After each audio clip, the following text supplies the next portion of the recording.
Future గురించి నేను పోరాడుతున్నా. దీని గురించి ఏంటంటే నేను కూడా వస్తాను. అదే నా బిడ్డ ఒక మాట అంటే నాకే అంటే వాళ్ళకు తెలియజేస్తలేము కాబట్టి మనము వెనకబడిపోతున్నాము. అది ఇప్పుడు రేపటి జరిగేది సోషల్ మీడియాలో ప్రతి ఒక్కరు ఈ బంధుకు సంబంధించి స్టేటస్, వాట్సాప్ స్టేటస్, నాకు ఇన్స్టాగ్రామ్ అన్ని అకౌంట్స్ నేను పెడుతున్నా. కొందరు సపోర్ట్ చేసేవాళ్ళు ఓకే డబ్బులు పెడుతున్నారు, కొందరు కామెంట్స్ కూడా చేస్తారు.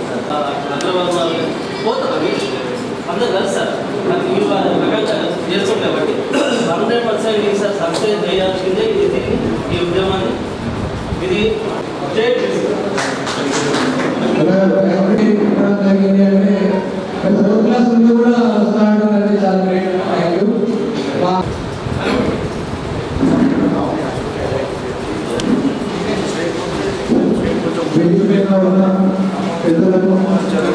వివిధ రాజకీయ పార్టీ నాయకులందరూ కూడా బీసీ విద్యార్థుల సంఘం తరఫున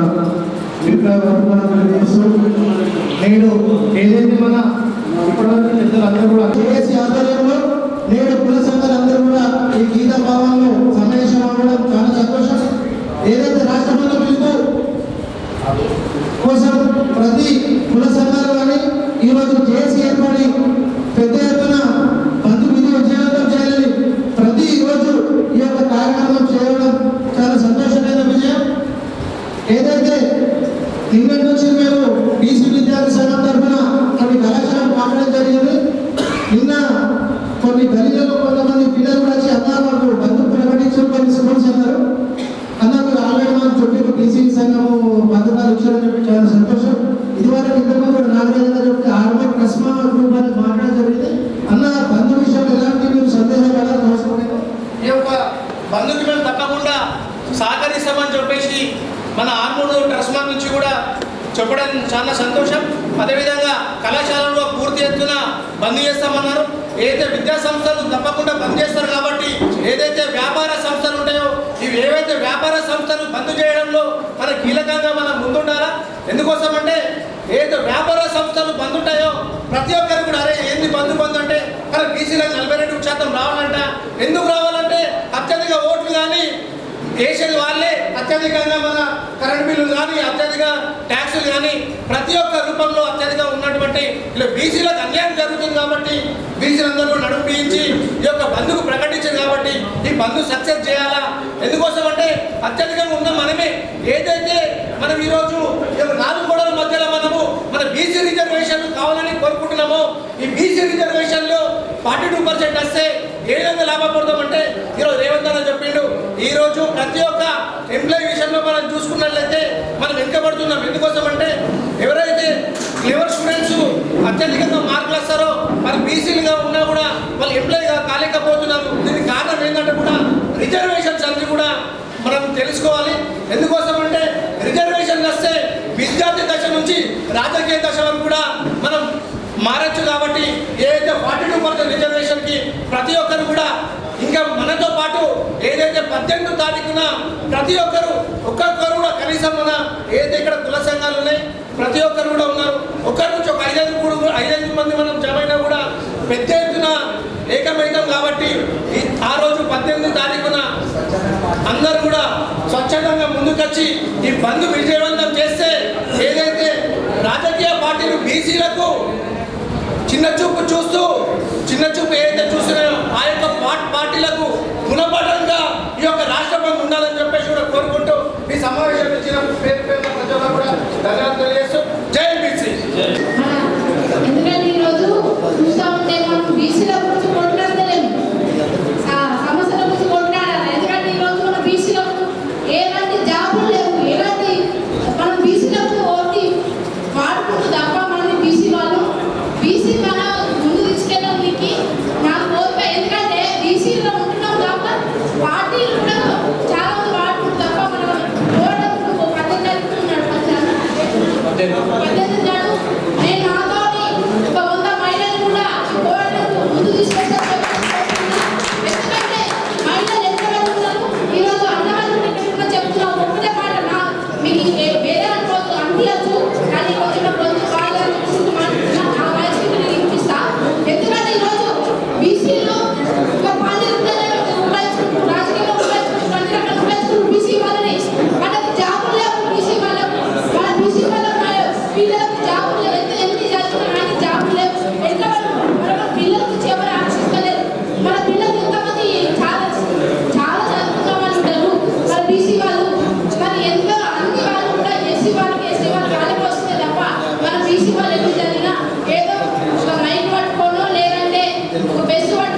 బీసీ ఇంటెలెక్చువల్ ఫోరం నిజామాబాద్ కన్వీనర్గా వ్యవహరిస్తూ ఉన్నాను. చాలా విషయాలు అప్పటి నుంచి డిస్కషన్ జరుగుతూ ఉన్నాయి. బీసీలు అంటే బ్యాక్వర్డ్ క్లాస్గానే చూసారు, కానీ ఇప్పటివరకు బీసీలు అంటే బీ కేర్ఫుల్ అని హెచ్చరికలు జారీ ఈ వారం రోజుల నుంచి కనుక మనం చూసినట్లయితే ఎవరు పోయినా నేను బీసీ అని అంటున్నారు, కానీ ఒక నానుడి ఒక సామెత ఉండే, అందరూ బ్రాహ్మణ్సే కానీ రొయ్యలమ్మ లేటిపోయింది అని. స్వాతంత్రం రాకముందు 1932 సంవత్సరంలో బ్రిటిష్ వాళ్ళు లెక్కించినటువంటి కులగణన తర్వాత ఈ దేశంలో బీసీలకు సంబంధించినటువంటి కులాల వారీగా లెక్కలు తీసినటువంటి పాపాన ఏ పార్టీ కూడా పోలేదు. మొట్టమొదటిసారిగా ట్రిపుల్ టెస్ట్లో భాగంగా కామారెడ్డి డిక్లరేషన్ పేరుతోటి కాంగ్రెస్ పార్టీ మనని ఓట్లు వేసుకోవడానిక, వాళ్ళు అధికారంలోకి రావడానిక, ఎవరైనా ప్రతి ఒక్క పార్టీకి ఒక ఎజెండా ఉంటుంది, ఒక మేనిఫెస్టో ఉంటుంది, వాళ్ళు అట్లా పెట్టుకున్నారు, అధికారంలోకి రావడానికి వచ్చింది. కానీ ఈ దేశ రాజ్యాంగం 2 రకాలుగా అమలవుతుంది బీసీల పట్ల. ఈ దేశ రాజ్యాంగం బీసీల పట్ల 2 రకాలుగా అమలవుతుంది. ఇది చాలా మందికి తెలియదు. ఒకటి, మండల్ కమిషన్ సిఫారసులో భాగంగా 2006లో నుండి 27% విద్యా రంగంలో, విద్యా ఉద్యోగ రంగంలో బీసీలకు 27% ఇస్తూ ఉంది. 15% అంతకుముందు నుంచే రాజ్యాంగం రాసిన నుంచే 15% ఎస్సీలకు వస్తుంది. ఇది చాలా మంది వినాలన్నా వస్తుంది. 52% సీలింగ్ 50% దాటింది. ఇది ఎవరైనా గమనిస్తున్నారా? సుప్రీంకోర్టు 1992 ఇందిరా సహాని కేసు ద్వారా చెప్పినటువంటి మాట ఏదైతే ఉందో, ఇందిరా సహాని కేసులో ఎక్కడ కూడా 50% మించి రిజర్వేషన్ అమలు చేయొద్దు అని ఎక్కడ కూడా రాసింది లేదు. నేను ఒక అడ్వకేట్, నేను లా చదువుకున్నా, దాంట్లో ఎక్కడ కూడా లేదు. కానీ మన తరఫున కొట్లాడే లీడర్లు, మన తరఫున కొట్లాడే లాయర్లు సుప్రీంకోర్టులో లేరు. మన వర్గాలకు సంబంధించిన జడ్జిమెంట్ ఇచ్చే జడ్జిలు లేరు. కాబట్టి మనకు తరతరాలుగా అన్యాయం జరుగుతూనే ఉంది. నేను ఒక దొంతి మాధవరెడ్డి, ఆ మాధవరెడ్డి నిన్న కోటేసినటువంటి వ్యక్తికి నేను హ్యాట్సాప్ చెప్తా ఉన్నా. ఎందుకంటే ఇంతమంది బీసీలు చర్చించుకోవడానికి కారణమైన ఒక వ్యక్తి ప్రొఫెసర్ జయశంకర్ సార్ తెలంగాణ ఉద్యమంలో 3 ఎజెండాగా పెట్టుకొని ప్రయాణాన్ని కొనసాగించిండు. 1 భావజాల వ్యాప్తి, 2 ఉద్యమ కార్యాచరణ, 3 రాజకీయ ప్రక్రియ ద్వారానే తెలంగాణ రాష్ట్రాన్ని ఏర్పడుతుందని చెప్పేసి ఇలా చేసిండు. ఆ నానుడి, ఆ పెద్ద మనిషి మన బీసీ బిడ్డ, మన వర్గాల్లో పుట్టినటువంటి వ్యక్తి. మరి ఆ 3 అంశాలు ఇలా బీసీ ఉద్యమానికి ఎందుకు వర్తించవు మనం ఒక్కసారి ప్రశ్నించుకోవాల్సినటువంటి అవసరం ఉంది. ఇక్కడ ఉన్నటువంటి జేఏసీ నాయకత్వానికి నేను రిక్వెస్ట్ చేస్తా ఉన్నా, నిజామాబాద్ జిల్లా బీసీలకు కంచుకోట, బీసీ ప్రజానికం పెద్ద ఎత్తున ఉంది. నిన్న చాలా మీడియాలో చాలా మంది మాట్లాడుతున్నారు, బీసీలు ఓట్లేసే యంత్రాలుగానే ఉన్నారు, బీసీలను ఓట్ల కోసమే వాడుకున్నాం, మా భిక్ష అది ఇది. ఇవాళ ఏ ప్రజా సంఘమైన బీసీలు లేకుండా ప్రయాణం కొనసాగదు, ఏ రాజకీయ పార్టీ అయినా కొనసాగదు. ఇవాళ మీకు బీసీలు మీ పార్టీలకు కావాలంటే మేము మిమ్మల్ని పిలవాల్సినటువంటి అవసరం లేదు. మీరే రావాలి, మీరే బంద్లో స్వచ్ఛందంగా పాల్గొనాలి. 56% ఉన్నామని చెప్తా ఉన్నాం. ఇది అన్అఫీషియల్ డేటా. ఎందుకంటే ఇంతకు మించి చూపించినట్లయితే కులగణనలో ఇంతకు మించి కనుక చూపించినట్లయితే మేమేంటో మాకంతా వాటా కావాల్సి అని చెప్పి బీసీలంతా ఏకమవుతారని చెప్పేసి ఇవాళ లెక్కించే వాళ్ళు వాళ్ళే, ఎన్యుమరేటర్ వాళ్ళే, రాసినటువంటి వాళ్ళు వాళ్ళే, తీరా తీసుకొచ్చి బయటకు చూపించే వాళ్ళు వాళ్ళే. ఎక్కడన్నా మన ఐఏఎస్ బయటకు వచ్చి మాట్లాడిరా? ఏ కులగణనన్నా ఐఏఎస్లు ప్రధానంగా ఉన్నటువంటి ఇలా బీసీ కులాలకు సంబంధించినటువంటి వాళ్ళు కావచ్చు, ఎస్సీ ఎస్టీ కులాలకు సంబంధించినటువంటి వాళ్ళు బహుజన ఐఏఎస్లను ఈ కులగణనలను ముందంచెల వరకు ఎక్కడన్నా ఉంచిరా? ఎందుకంటే ఈ డేటా బయటకు వస్తుంది. అది ఏ ప్రభుత్వం అయినా సరే, గతంలో ఎస్కేఎస్లో జరుగుండొచ్చు, మొన్నటి దాంట్లో కూడా జరుగుండొచ్చు. మనకు అనువున అన్యాయమే జరుగుతూ ఉంది. ఇవాళ మనం ఒకటే కావాల్సిందల్లా రాజ్యాంగబద్ధంగా 52% విద్యా ఉద్యోగ రంగంలో 52% సీలింగ్ దాటింది ఎట్లా, ఇలా లోకల్ బాడీ రిజర్వేషన్ లో ఎందుకు వర్తించదు అనేది ప్రశ్నించాల్సినటువంటి అవసరం ఉంది.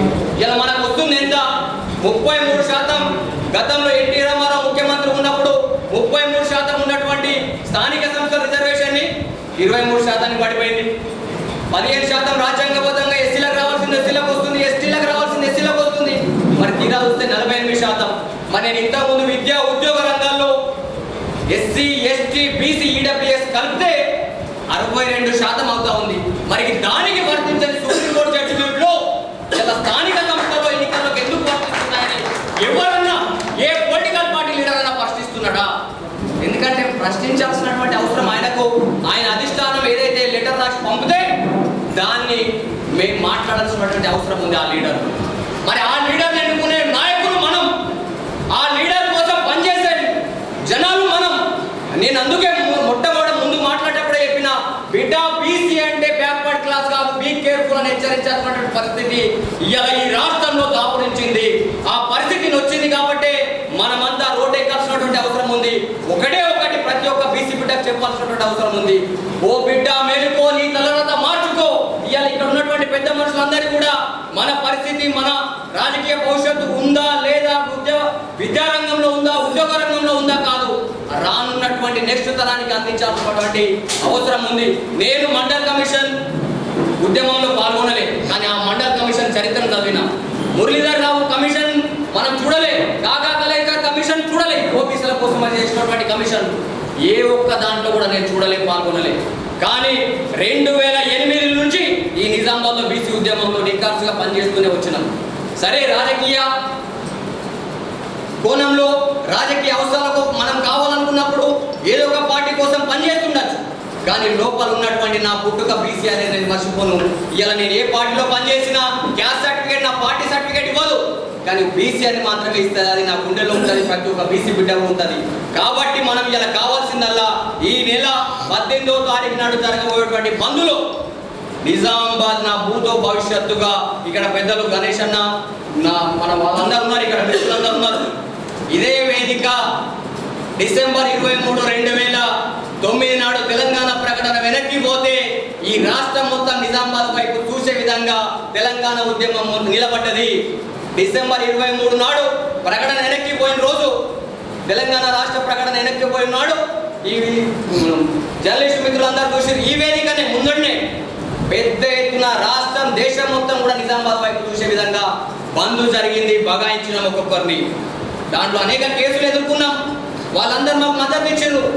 ఇవాళ ఎక్కడ హిందూ గలడు అందు లేడనే సందేహం లేదు, ఎందెందు వెతికినా అందందు గలడు ఒక బీసీ అనే విధంగా ప్రతి రంగంలో మన వాళ్ళు ఉన్నారు, చైతన్యం అవుతున్నారు. ప్రతి ఒక్కరి లోపల ఉంది, అయ్యో ఇంత అన్యాయం జరుగుతుంది అని, కానీ బయటకు రావాలంటే భయపడతా ఉన్నారు. ఇక్కడ కూర్చొని చాలా మందికి మనం ఫోన్లు చేసినాం, అన్న ఒక రౌండ్ టేబుల్ జరుగుతుంది రండి అని అంటే వాళ్ళ ఆఫీసర్ అప్పర్ క్యాస్ట్, వాళ్ళ పొలిటీషియన్ అప్పర్ క్యాస్ట్, అయ్యో మా ఎమ్మెల్యే ఇది, మా ఎంపీ ఇది, మా ఎమ్మెల్సీ ఇది అని అనుకుంటే బిడ్డ నీ ఇంటికి వచ్చినాడు తప్ప నీకు బీసీ అనే విషయం గుర్తురాదు. ఇవాళ ఒక పార్టీ ఇది ప్లాన్ ఏ కాకపోతే ప్లాన్ బి అనే విధంగా పెట్టుకున్నది, మళ్ళా కొట్లాడుతూ ఉన్నది. కానీ ఇవాళ చాలా మంది ఒక జెడ్పీటీసీ ఆస్పిరెంట్ ఇక్కడ కూర్చున్నాడు, చూసిన పేరెందుకు కానీ ఒక జెడ్పీటీసీ ఆస్పిరెంట్ ఇక్కడ కూర్చున్నాడు, బీసీ వచ్చింది, ఆయన జనరల్ వచ్చింది లేదా బీసీ వచ్చింది.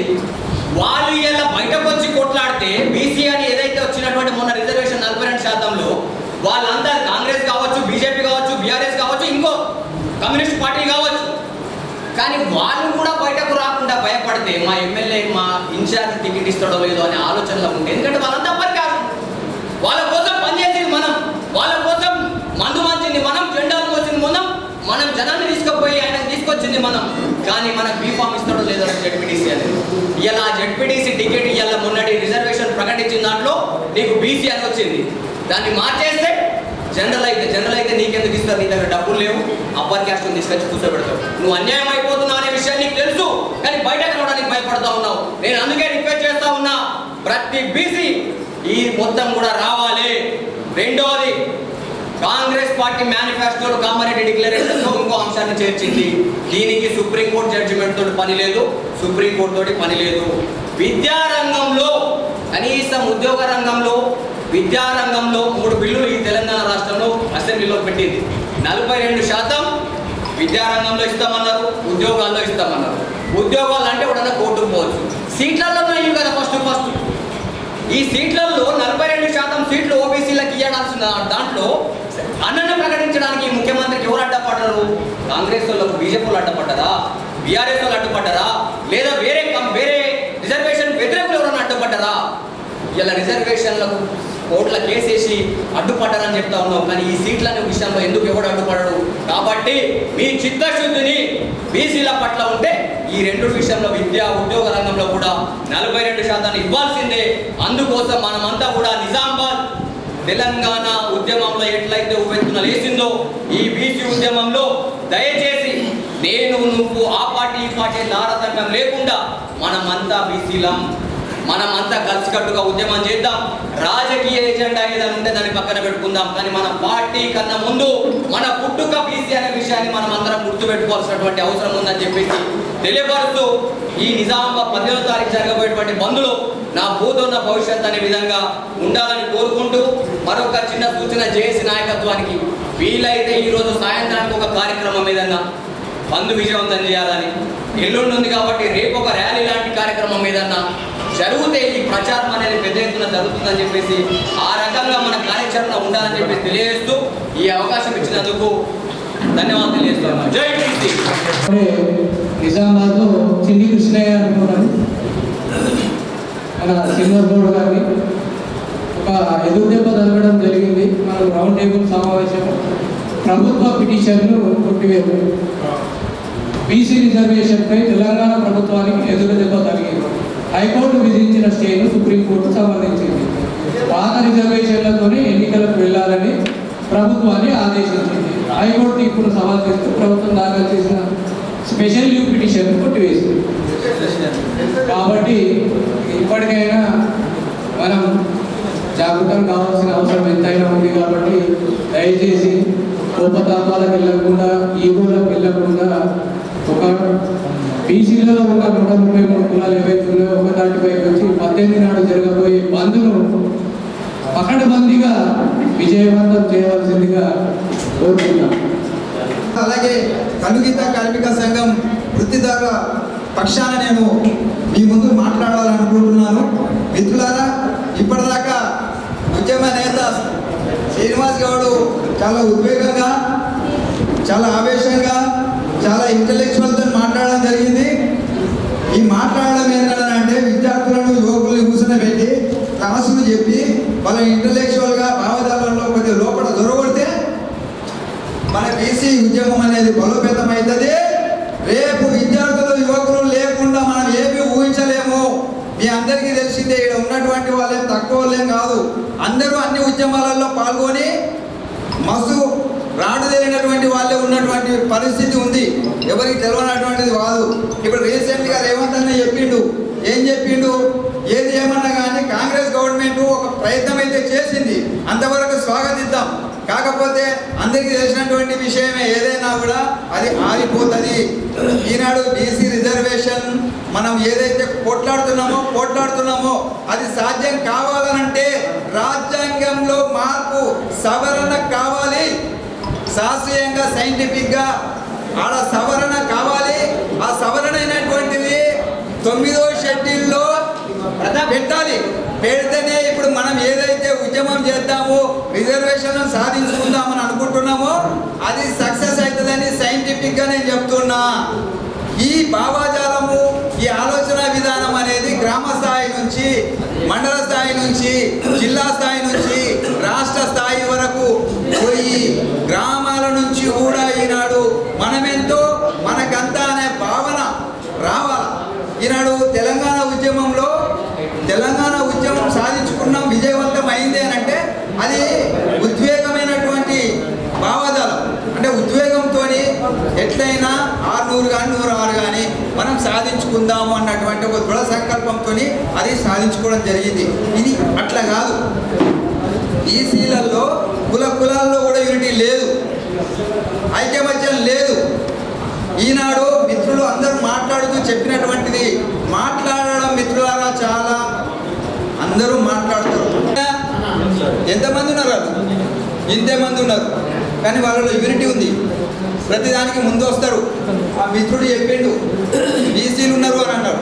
బీసీలు మనం ఎంతున్నాం, మెజారిటీ ఉన్నాం, కానీ యూనిటీ లేదు, ఐకమత్యం లేదు. ఏం చేస్తాం? ఇక్కడిక్కడే కనబడుతుంది మనకు ఐకమత్యం.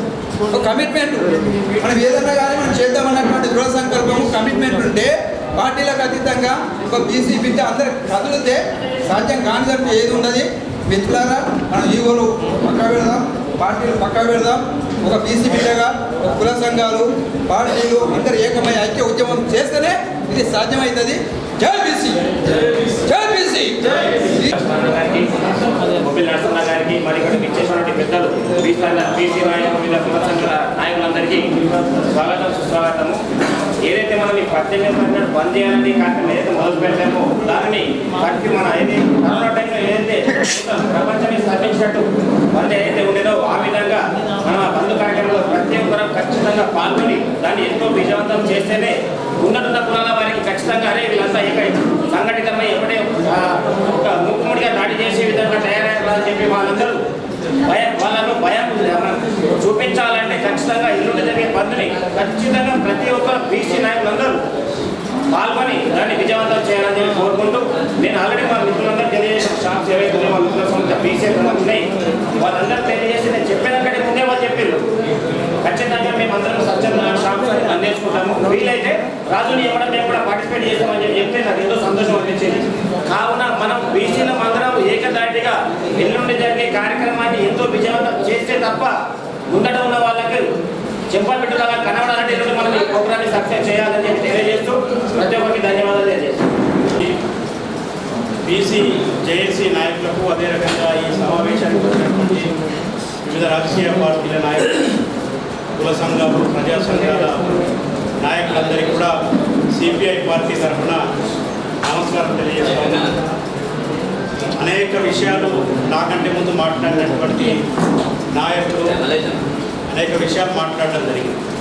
మన ముందు ఉన్నటువంటి ప్రధానమైనటువంటి అంశం రేపు 18వ తేదీ జరగాల్సినటువంటి బంద్ను ఏ రకంగా మనం సక్సెస్ చేసుకోవాలి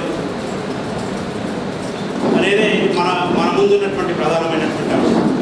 రెండోది, మనం చూసినాం గతంలో ఏదైనా ఉద్యమం వస్తే ఆ ఉద్యమానికి ఒక పార్టీ, ప్రజా సంఘము సపోర్ట్ చేస్తే మిగతా వాళ్ళు సపోర్ట్ చేసేవాళ్ళు, అది మనందరికీ కూడా తెలుసు.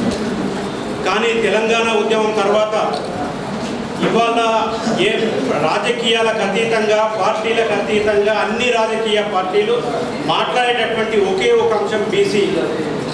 బీసీలకు ఈ దేశంలో 42% రిజర్వేషన్లు ఉండాలని సిపిఐ పార్టీగా మా పార్టీ కూడా తీర్మానం చేయడం జరిగింది. రాజకీయంగా, విద్య, ఉద్యోగాల్లో, ఉపాధి అవకాశాలు అన్నింటిలో కూడా బీసీలకు 42% రిజర్వేషన్ ఉండాలనే ప్రాతిపదికన సిపిఐ తీర్మానం చేయడంతో పాటు ప్రత్యక్ష ఆందోళనలో పాల్గొనడానికి కూడా నిర్ణయం చేయడం జరిగిందనేటటువంటి విషయాన్ని అయితే మనం ఇవాళ బీసీలకు సంబంధించి అనేక మాటలు మనం మాట్లాడుతున్నాం సార్. ఎవరు వ్యతిరేకించినా, ఎవరు అనుకూలంగా ఉన్నా, ఏదేమైనా ఇవాళ బీసీ ఎజెండాను పక్కన పెట్టి ఎవరు కూడా ఇవాళ మాట్లాడేటటువంటి పరిస్థితి లేదు అనేది ఇవాళ మనం అందరం కూడా గుర్తుపెట్టుకోవాల్సి ఉంటుంది. తెలంగాణ ప్రాంతానికి, మన గడ్డకే ఒక అనుభవం ఉంది, మనందరికీ కూడా తెలుసు. ఏ ఉద్యమం అయినా ఇక్కడి నుంచే ప్రారంభమైంది. ఇక్కడి నుంచి తెలంగాణ ప్రాంతం నుంచి ప్రారంభమైనటువంటి ఏ ఉద్యమమైనా సక్సెస్ అయింది, విజయం సాధించింది. వాంఛన్ దొర అని చెప్పినటువంటి ఎవరైతే బలహీన వర్గాలకు సంబంధించినటువంటి వాళ్ళు, బీసీ, ఎస్సీ, ఎస్టీ సామాజిక వర్గాలకు సంబంధించినటువంటి వాళ్ళు ఆ రోజు దొరల పెట్టందనానికి వ్యతిరేకంగా బందూకులు బట్టి వాళ్ళను ఆ గడిల నుంచి పారదోలినటువంటి చరిత్ర ఉన్నటువంటి గడ్డ మన తెలంగాణ గడ్డ. అదే కాదు, తెలంగాణ సాయుధ పోరాటం ద్వారా వాళ్ళని పారద్రోలి, నిజాం నవాబుని ఇక్కడ నుంచి పారద్రోలి తెలంగాణ రాష్ట్రం సాధనలో ఒక ప్రముఖ పాత్ర పోషించినటువంటి. దాంతోపాటు తెలంగాణ పోరాటం మనం చూసినాం. మొత్తం యావత్ భారతదేశాన్ని తెలంగాణ వైపు చూసేటటువంటి, మన గురించి తప్ప ఇంకో చర్చ లేనటువంటి ఒక పరిస్థితిని రాజకీయంగా తీసుకొచ్చినటువంటి చరిత్ర కలిగినటువంటి ప్రాంతం తెలంగాణ ప్రాంతం. ఖచ్చితంగా ఈ బీసీ రిజర్వేషన్లకు సంబంధించి కూడా ఇవాళ ఆ స్థాయి ఉద్యోగం రాకంటే ముందే అందరూ బీసీల గురించి మాట్లాడేటటువంటి ఒక ప్రక్రియ ప్రారంభమైంది. కాబట్టి ఖచ్చితంగా సాధిస్తామనేటటువంటి ఆశయం. సరే, కోర్టులు ఏం చేసినా ఇవాళ రాజకీయంగా మనం దీన్ని సాధించుకోవాల్సిన అవసరం ఉన్నది, రాజ్యాంగపరంగా మనం సాధించుకోవాల్సిన అవసరం ఉన్నది. ఇవాళ పార్లమెంట్లో ఉన్నటువంటి ఎంపీలు కానీ పార్లమెంట్లో ఉన్నటువంటి ప్రతి పార్టీ ఇవాళ పార్లమెంట్లో దీన్ని లేవనెత్తి దీన్ని ఈ బిల్లు పాస్ చేసుకోవడం కోసం ప్రయత్నం చేయాల్సిన అవసరం ఉన్నది. కాబట్టి వాళ్ళు ఆ రకంగా ఉద్యమం చేయడం కోసం మనం అందరం కూడా ప్రయత్నం చేయాలని ఖచ్చితంగా సిపిఐ పార్టీగా మేము ఈ బీసీ ఉద్యమంలో ప్రత్యక్షంగా పాల్గొనడంతో పాటు మాకు సంబంధించినటువంటి ప్రజా సంఘాలు ఏవైతే ఉన్నాయో వాళ్ళందరినీ కూడా దీంట్లో పాల్గొనేటట్టు చేస్తామని చెప్పి అందరికీ హామీ ఇస్తూ మన జర్నలిస్టు పెద్దన్నగా పిలిచే జమల్పూర్ గణేష్ అన్న గారిని, అన్న నరసింహన్న గారిని, మా నాన్న స్టూడెంట్ అన్న. ఎవడిస్తారో ఎవడేకున్నా ఉప్పు మనది. మనం ఏమనేది ఇప్పుడు ఈ చట్టం ద్వారా మనం అడిగేది కేవలం వార్డు మెంబర్కి అగ్రకులాలు అడ్డుపడితే రేపు భవిష్యత్తులో అసెంబ్లీ పార్లమెంట్లో మనం ఎక్కడుంటామో సాధించుకోవాలి. ఓన్లీ వార్డు మెంబర్ నుంచి స్టార్ట్ అవుతుంది. వార్డు మెంబర్ గెలవడం కోసం బీసీలు ఈరోజు బంధు పిలిపించాల్సిన అవసరం లేదు. అంటే అన్ని పార్టీలు బీసీలే ఉంటాయి, అన్ని చోట్ల బీసీలే ఉంటారు. ఓటర్లు అందరూ బీసీలే. అప్పర్ కాస్ట్ ఓన్లీ 5% ఓట్లు వేస్తారు. ఈ దేశంలో అప్పర్ కాస్ట్ 5% మాత్రమే ఓట్లు వేస్తారు. వాళ్ళు పోటీ చేసినప్పుడు మరే వేస్తాయి, మిగతా వాళ్ళు ఎవరు వేయరు ఓట్లు. ఎవరు ఓట్లు వేస్తారు? ఎస్సీ ఎస్టీ బీసీలు మాత్రమే 100 కిలోమీటర్ల లైన్ ఉన్న సెంటిమెంట్గా ఓటు ఇస్తారు. బీసీ అప్పర్ కాస్ట్లో ఓటు వేయరు. కానీ పార్లమెంట్లో అప్పర్ కాస్ట్ ఉంటుంది, అసెంబ్లీలో అప్పర్ కాస్ట్ ఉంటుంది. మనం అందరము అపాయింట్మెంట్ కోసం వెయిట్ చేస్తాం. ఇది మన సిచ్యువేషన్. ఏమన్నట్టు ఇప్పుడు అనేక ఏపీ గవర్నమెంట్ అంటే పాత ఏపీ కానీ తెలంగాణ కానీ ఒక ఎస్సీ అన్న ముఖ్యమంత్రి అయినా కానీ బీసీలు కాదు. ఒక ఎస్సీ ముఖ్యమంత్రి అయిన కొంతకాలం కావచ్చు, కానీ బీసీలు లేకుంటే టీఆర్ఎస్ ఇస్తుందన్నా బీజేపీ ఇస్తుందా అందరు కలిసి ఈ నాటకం ఆడుతుంది. బీజేపీ ప్రధాన పాత్ర, సెకండ్ కాంగ్రెస్ పాత్ర, థర్డ్ టీఆర్ఎస్ పాత్ర.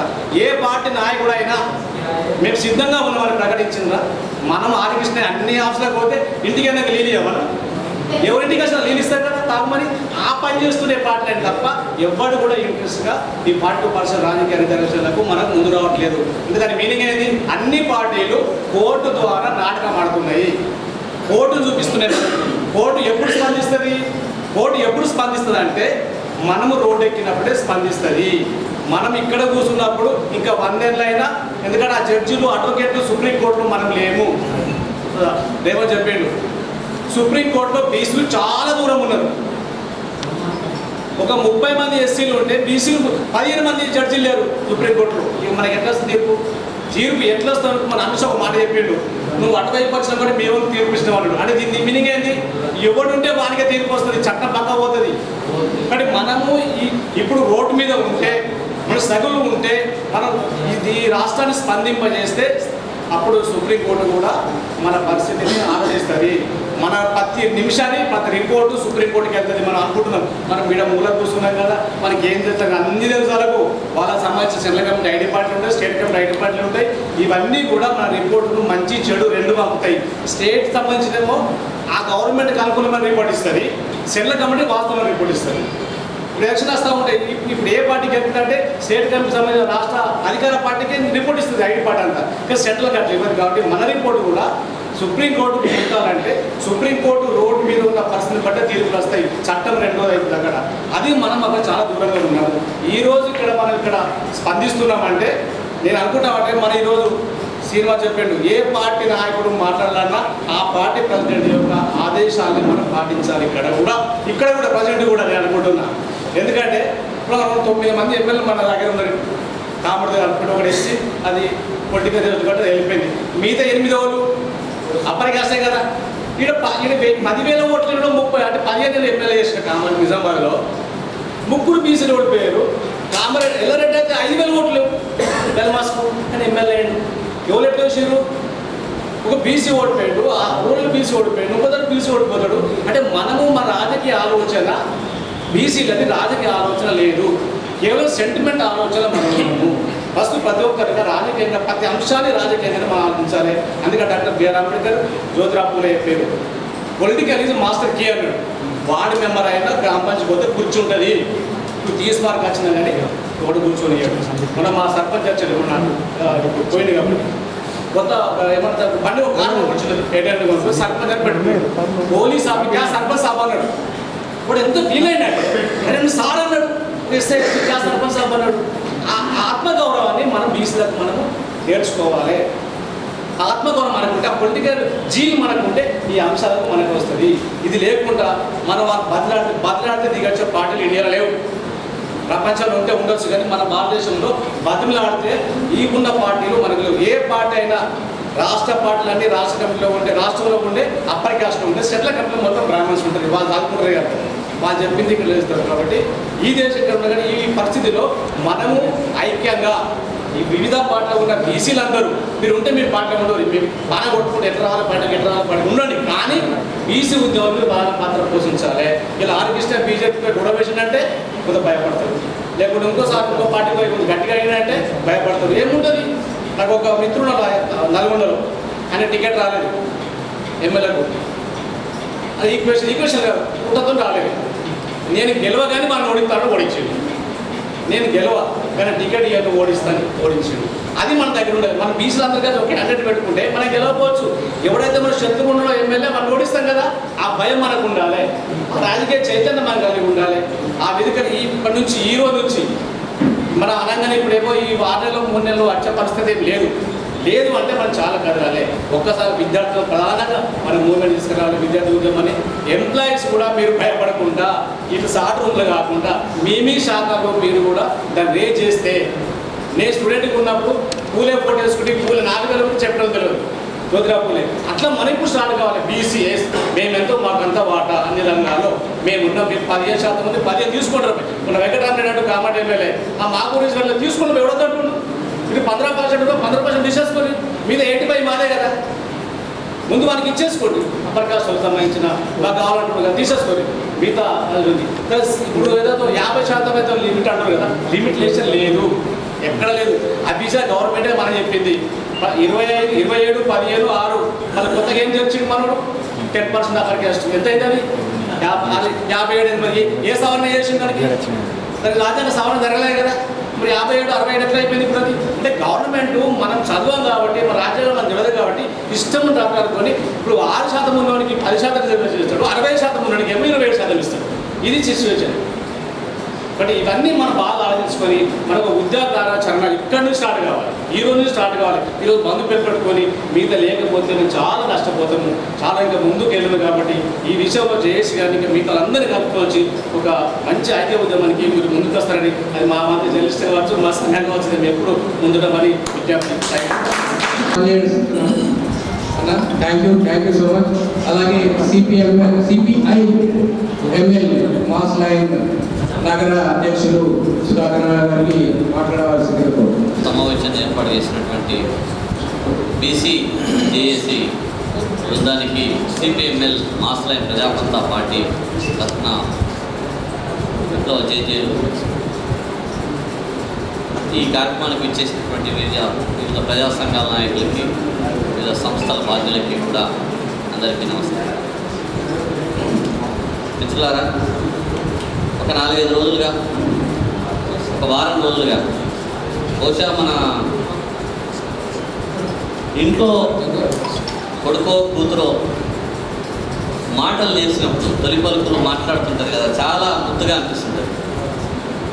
ఒక 10-15 రోజులుగా పేపర్లు చూస్తే, టీవీ చూస్తే అట్లా అనిపిస్తున్నది నాకు. ప్రధానంగా ఎందుకంటే బీసీ ఉద్యమం గురించి, బీసీ రిజర్వేషన్ల గురించి అందరూ మాట్లాడుతున్నారు. ఇది చాలా సంతోషకరమైన విషయం. ముందుగా బీసీ రిజర్వేషన్లకు సంబంధించి ఈ 42% రిజర్వేషన్లకు సంబంధించి రేపు అంటే 18 నాడు ఇచ్చే బంధు పిలుపును సిపిఎంఎల్ మాస్ లైన్ పార్టీగా ఈ బంధుకు మద్దతిస్తూ ఉన్నది. అదేవిధంగా ఈ బంధులో కూడా మేము పాల్గొంటామని చెప్పేసి మేము మీ అందరికీ కూడా తెలియజేస్తాము. అదేవిధంగా మిత్రులారా, ఇంతకుముందు మన మిత్రులు మాట్లాడినట్టుగా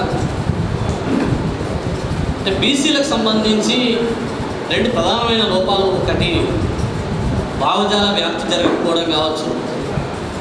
రెండోది అగ్రకులకు సంబంధించినటువంటి పార్టీ నాయకులు వాళ్ళ కంట్రోల్లో ఉండి మాట్లాడితే ఏమవుతుంది ఇప్పుడు మాట్లాడినట్టు అట్లాంటివి ఏమైనా కావచ్చు. కానీ ఎస్సీలు ఎస్టీలు రాజకీయంగా, ముఖ్యంగా ఎస్సీలు రాజకీయంగా చైతన్యవంతమైనటువంటి స్థాయిలో ఈ దేశంలో బీసీలు రాజకీయ చైతన్యం పొందలేదు.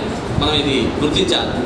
ఎందుకు అంటే అంబేద్కర్ని ఓన్ చేసుకోవడంలో ఎస్సీలు తర్వాత ఎస్టీలు వాళ్ళు ఓన్ చేసుకున్నారు, కానీ బీసీలు అంబేద్కర్ని ఓన్ చేసుకోలేకపోయారు. ఇది చారిత్రక తప్పిదం. ఇది అందరూ కూడా అర్థం చేసుకున్నారు. ఇవాళ కమ్యూనిస్ట్ పార్టీలు కూడా అవునన్నా కాదన్నా రివ్యూ చేసుకున్నాయి. అంబేద్కర్ని కూడా చదవాలా, ఆలోచించాలా, అర్థం చేసుకోవాలని చెప్పేసే పరిస్థితిలో ఇవాళ అందరూ కూడా ఉన్నారు. ఇది మనం అర్థం చేసుకోవాలి. అదేవిధంగా మనం గత కొన్నేళ్లుగా చూస్తే, ఒక 5-6 ఏళ్ళుగా మనం ఈ దేశవ్యాప్తంగా పరిణామాలు చూస్తే ఈడబ్ల్యూఎస్ రిజర్వేషన్కి సంబంధించి ఇలా మనం బీసీ రిజర్వేషన్లు కావాలని ఇవాళ ఎన్నో ఏళ్ళ నుంచి అడుగుతున్నారు, కొంచెం మాట్లాడుతున్నారు. కృష్ణయ్య గారు లాంటి వాళ్ళు, శ్రీనివాస్ గౌడ్ లాంటి వాళ్ళు స్టేట్ లెవెల్లో కొంచెం ఒక వాయిస్గా మాట్లాడుతున్నారు. అడపదడప కార్యక్రమాలు జరుగుతూ ఉన్నాయి, కానీ ఒక ఉద్యమ రూపం తీసుకోలేని పరిస్థితి. కానీ వీళ్ళు ఆకాస్త అడిగిన రిజర్వేషన్లకు సంబంధించి ఒక్క మాట ఒక రాజకీయ పార్టీ మాట్లాడలేదు. ఈడబ్ల్యూఎస్కి సంబంధించి ఎవరూ ఒక ప్రధానమైన డిమాండ్గా పెట్టలేదు. కానీ ఈడబ్ల్యూఎస్ రిజర్వేషన్ వచ్చింది, అమలైంది. ఏ ఒక్క రాజకీయ పార్టీ కూడా, ఈవేదో బీసీ సంఘాలు కూడా దాన్ని వ్యతిరేకించలేకపోయింది. ఎంత బాధాకరం అంటే ఈడబ్ల్యూఎస్ రిజర్వేషన్ అమలైన తర్వాత అది ఆమోదం పొందిన తర్వాత అమలవుతున్న క్రమంలో దాని పరిణామాలు ఏంటి అనేది ఎవరు ఊహించలేకపోయారు. కానీ ఇవాళ ఉద్యోగ నోటిఫికేషన్ వచ్చి లేదా విద్యా సంస్థల్లో ప్రవేశాలకు సంబంధించి పరిణామాలు చూసిన తర్వాత బీసీ సమాజం ఎంత వెనక్కి వెళ్ళిపోయిందంటే దశాబ్దాల తరబడి అలా వెనక్కి వెళ్ళిపోయింది ఈడబ్ల్యూఎస్ రిజర్వేషన్. వాస్తవికంగా చూస్తే ఈడబ్ల్యూఎస్ రిజర్వేషన్ పద్ధతిగా అమలు చేస్తే పెద్దగా దాని లక్ష్యాలు ఏమున్నాయి? అగ్రకులాల్లో ఉన్నటువంటి పేదలకు రిజర్వేషన్లు కల్పించాలని చెప్పేసి. ఎంతమంది ఉన్నారు అగ్రకులాలు? ఈ రాష్ట్రంలో చూస్తే 10-12% మాత్రమే ఈ రాష్ట్రంలో ఉన్నారు. దాంట్లో ఓసీ కులాలకించి పేదలు ఎంతమంది ఉంటారు? ఎంత కొట్టినా కానీ 2% దాటు, ఎట్టి పరిస్థితులలో 2% దాటు. ఎందుకంటే ఎస్సీ ఎస్టీ బీసీ జనాభాలో 50% పైగా ఇలా పేదలు నిరుపేదలు ఉంటే ఓసీ జనాభాలో 10-15% మించి వాళ్ళ పేదలు లేదు. కానీ వాళ్ళు ఎంత జనాభా ఉందో అంత రిజర్వేషన్ వచ్చింది. ఇంకా ఏంటంటే వాళ్ళ దాంట్లో వాళ్ళకి ఇలా పరిస్థితి ఏంటంటే బాగా డబ్బులు ఉండి, ఫ్యాక్టరీలు, భూములు ఉండి, పెద్ద పెద్ద భవంతులు ఉన్న వాళ్ళకు కూడా ఈడబ్ల్యూఎస్ సర్టిఫికేట్ తీసుకుంటున్నారు. ఇలా వాళ్ళ దాంట్లో వాళ్ళ పేదలకు కూడా అందట్లేదు.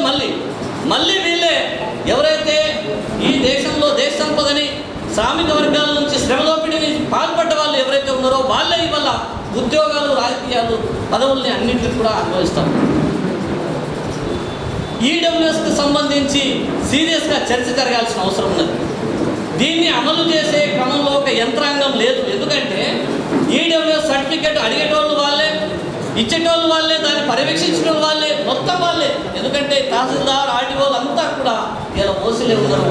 వాళ్ళు కూడా ఇలా ఆర్థికంగా బాగున్నోళ్ళే అయ్యారు, ఆ పదవుల్లో ఉన్నారు కాబట్టి, ఆ బాధ్యతలు ఉన్నారు కాబట్టి వాళ్ళు ఎన్ని అప్లికేషన్స్ మీరు కావాలంటే చెక్ చేసుకోండి. ఇది నేను ప్రత్యక్షంగా చూసిన.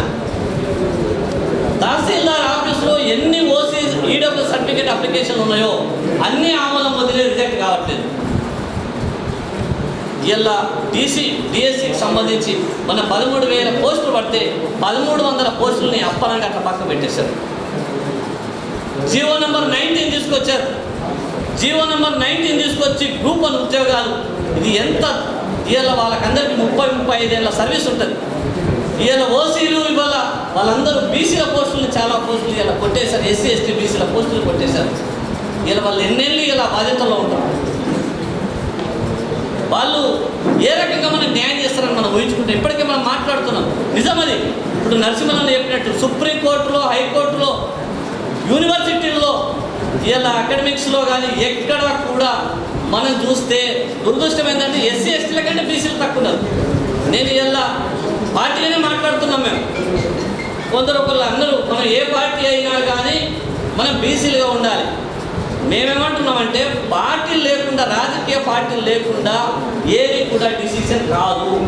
మీరు ఏదున్నా మేము మన పార్టీలో, మనం పనిచేస్తున్న పార్టీలోనే స్ట్రగుల్ చేయాలి. బీసీలకు సంబంధించిన న్యాయమైన డిమాండ్ని మనం సపోర్ట్ చేసే విధంగా మనం మాట్లాడాలా, ఒత్తిడి తేవాలా. ఒకవేళ బీసీ వాదానికి వ్యతిరేకంగా ఉంటే అవసరం వస్తే బయటికి రావాలి, అట్లా ఉండాలి తప్ప. ఎందుకంటే న్యాయమైంది, అది ఎస్సీ రిజర్వేషన్ కావచ్చు, ఎస్టీ రిజర్వేషన్ కావచ్చు, ప్రజలకు న్యాయమైంది, అది ఉపయోగపడేది అనుకున్నప్పుడు ఖచ్చితంగా అది ఏ పార్టీలో ఉన్నా ఆ పార్టీలో మన కమిటీలో మాట్లాడాలా అని చెప్పి మాట్లాడుతున్నాం. ఇలా చాలామంది మాట్లాడుతున్నాం. మనం ఆ రాజకీయ పార్టీకి సంబంధించిన ప్రెసిడెంట్ ఒప్పుకుంటే మనం అంతే ఉంటుంది. వాస్తవంగా రాజకీయ నిర్మాణం అట్లనే ఉంటుంది. ఎందుకంటే ఆ పార్టీ సపోర్ట్ చేయకుండా వాళ్ళు వచ్చి మాట్లాడాలంటే మాట్లాడలేదు. ఇలా మాట్లాడుతున్నామంటే పార్టీ ఇలా సిపిఐ నాయకులు మాట్లాడినా, మేము మాట్లాడినా పార్టీ సపోర్ట్ చేయకపోతే మనం మాట్లాడలేము. ఖచ్చితంగా పార్టీలని మనము ఈ కార్యక్రమానికి సంబంధించి బీసీ రిజర్వేషన్ అనేది చాలా న్యాయమైంది. మీరు 42% అంటున్నారు.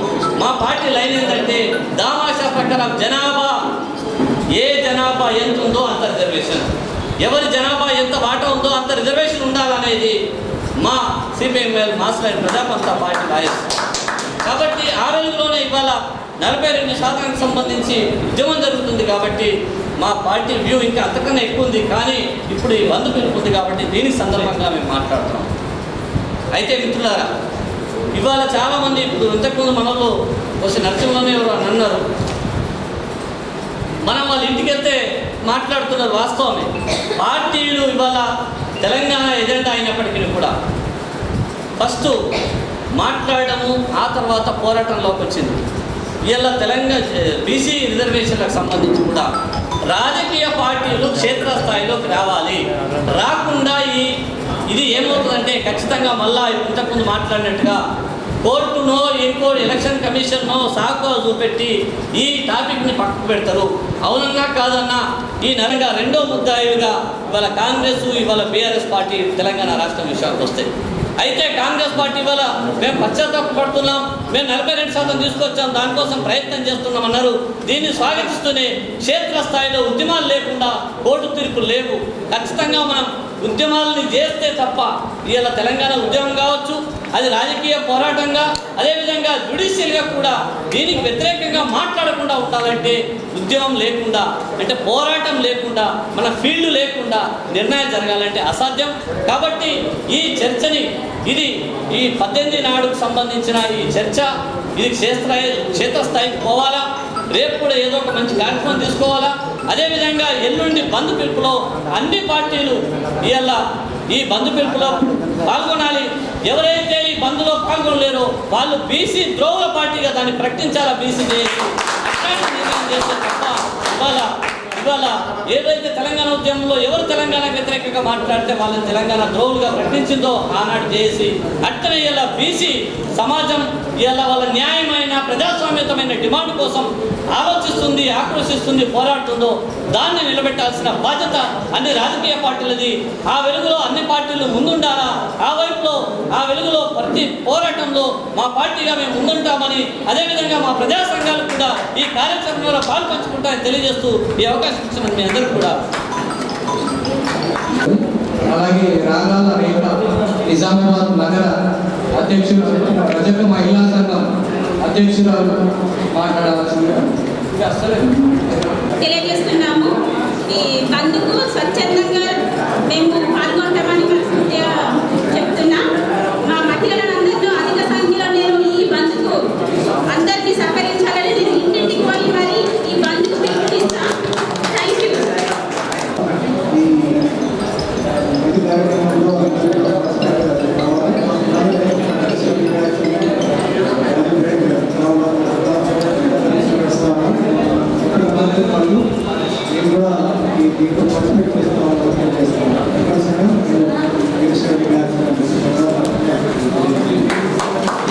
అన్నగారి ఆధ్వర్యంలోనే, మన జమాల్పూర్ గణేష్ అన్న గారి ఆధ్వర్యంలోనే మేమందరం కూడా తెలంగాణ ఉద్యమం చేసాము. ఇక్కడి నుంచే మొదలైంది.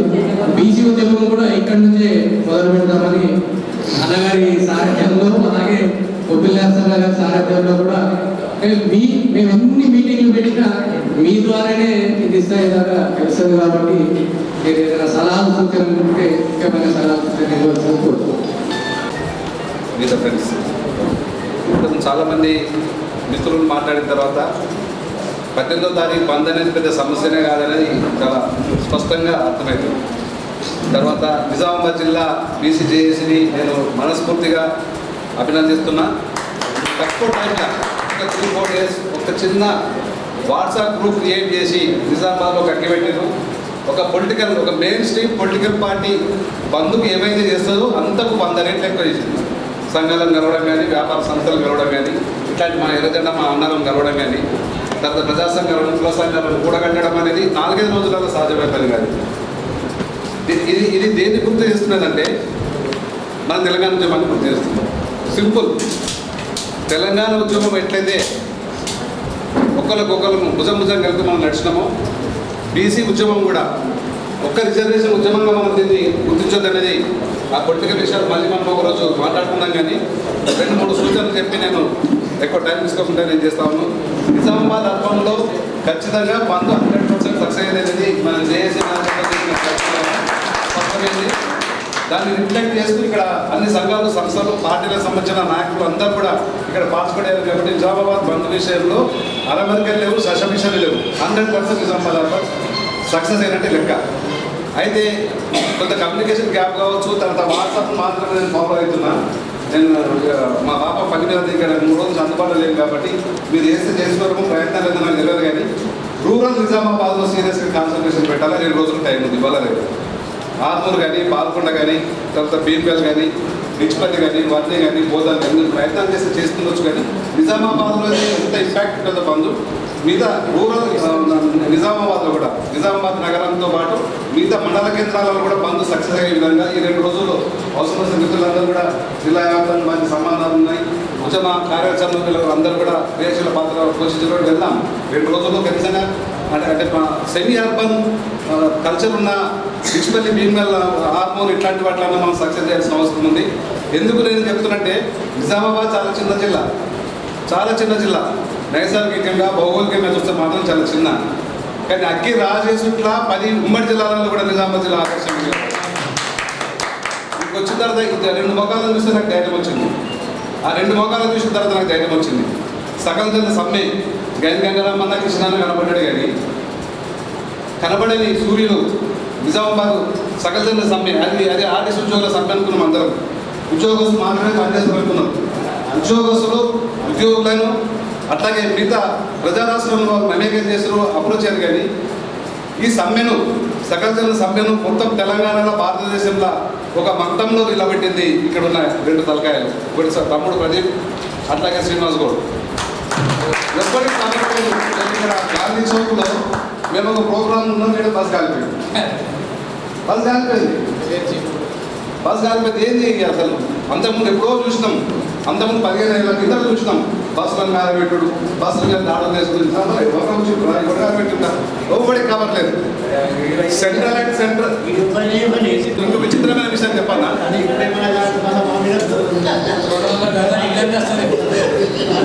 అప్పుడు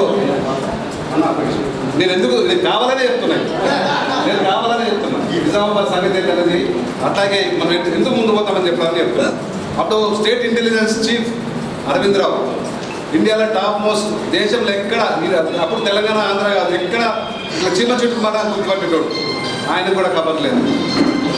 అంటే నేను ఎందుకంటున్నంటే నిజామాబాద్ ఉద్యమ చైతన్యం ముందు మిగతా జిల్లాలు వాళ్ళు పెద్దగా ఉండొచ్చు, సీట్లు ఎక్కువ ఉండొచ్చు, పైసలు ఉన్న నాయకత్వం ఉండొచ్చు. కానీ కమిట్మెంట్ కానీ ఎవరికి వాళ్ళు కొంత మిలిటెన్సీ స్వభావం ఉన్న నాయకత్వం ఇక్కడ ఉంది. కాబట్టి ఖచ్చితంగా దీన్ని రాజకీయ ఉద్యమం ద్వారానే మనం ఉన్న చైతన్యము, ఉన్న బయట అవగాహన, సోషల్ మీడియాలో చూస్తుంటే ఏదో 42% రిజర్వేషన్లు, ఎంపీటీసీల వరకే మాట్లాడుతున్నాం. కానీ రేవంత్ రెడ్డిని నేను నిజంగా మనస్ఫూర్తిగా అభినందిస్తున్నా.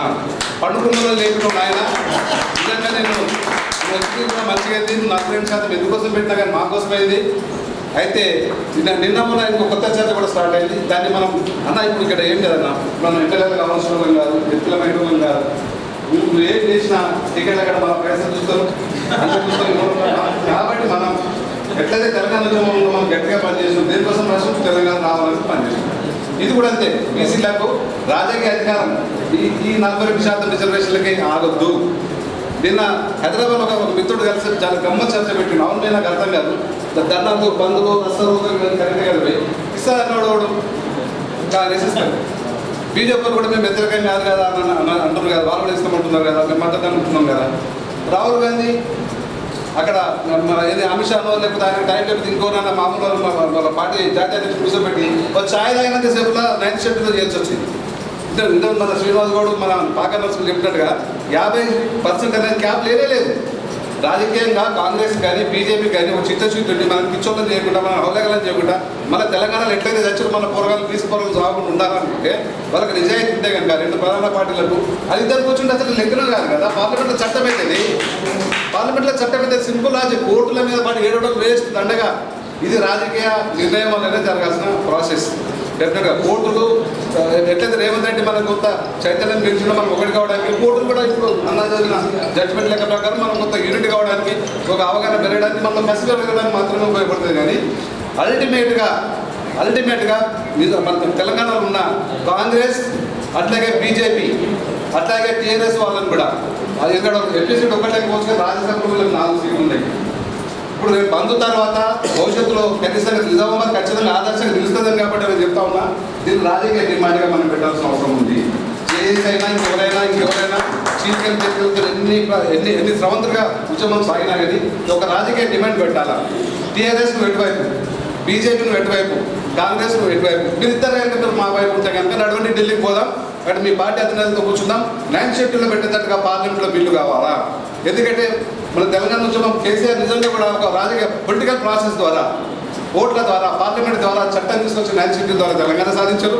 అంబేద్కర్ ఇచ్చిన ఆ వెలుగులో తెలంగాణ తెచ్చుకున్నాం. ఇప్పుడు కూడా బీసీ పొలిటికల్ పార్టీస్ ఇప్పటి కూడా మనం మిస్గైడ్ చేస్తున్నాయి. ఈ రాజకీయ పార్టీలు ఇప్పటి కూడా మనకు ఎంపీటీసీలు, సర్పంచులు, జడ్పీటీసీలు 42% దగ్గర మనం ఆపాలని చూస్తున్నాయి. కానీ ఇది సాధించుకున్న తర్వాత కూడా దయచేసి ఉద్యమాన్ని ఆపొద్దు. ఈ ఉద్యమాన్ని ఖచ్చితంగా రాజకీయ ఉద్యమాన్ని మనం చాలా 3 ప్రధాన రాజకీయ పార్టీలు ఏవైతే ఉన్నాయో వాళ్ళని నిలదీసారా ఢిల్లీ లెవెల్లో ఖచ్చితంగా మీ స్టాండ్ ఏంది. ఇప్పుడు లోకల్ పార్టీ ఎన్నికలు కట్టాలి మొదలుపెడితే 3 సంవత్సరాలు ఎంపీ ఎలక్షన్లు, అసెంబ్లీ ఎన్నికలకు టైం ఉంది మనకు.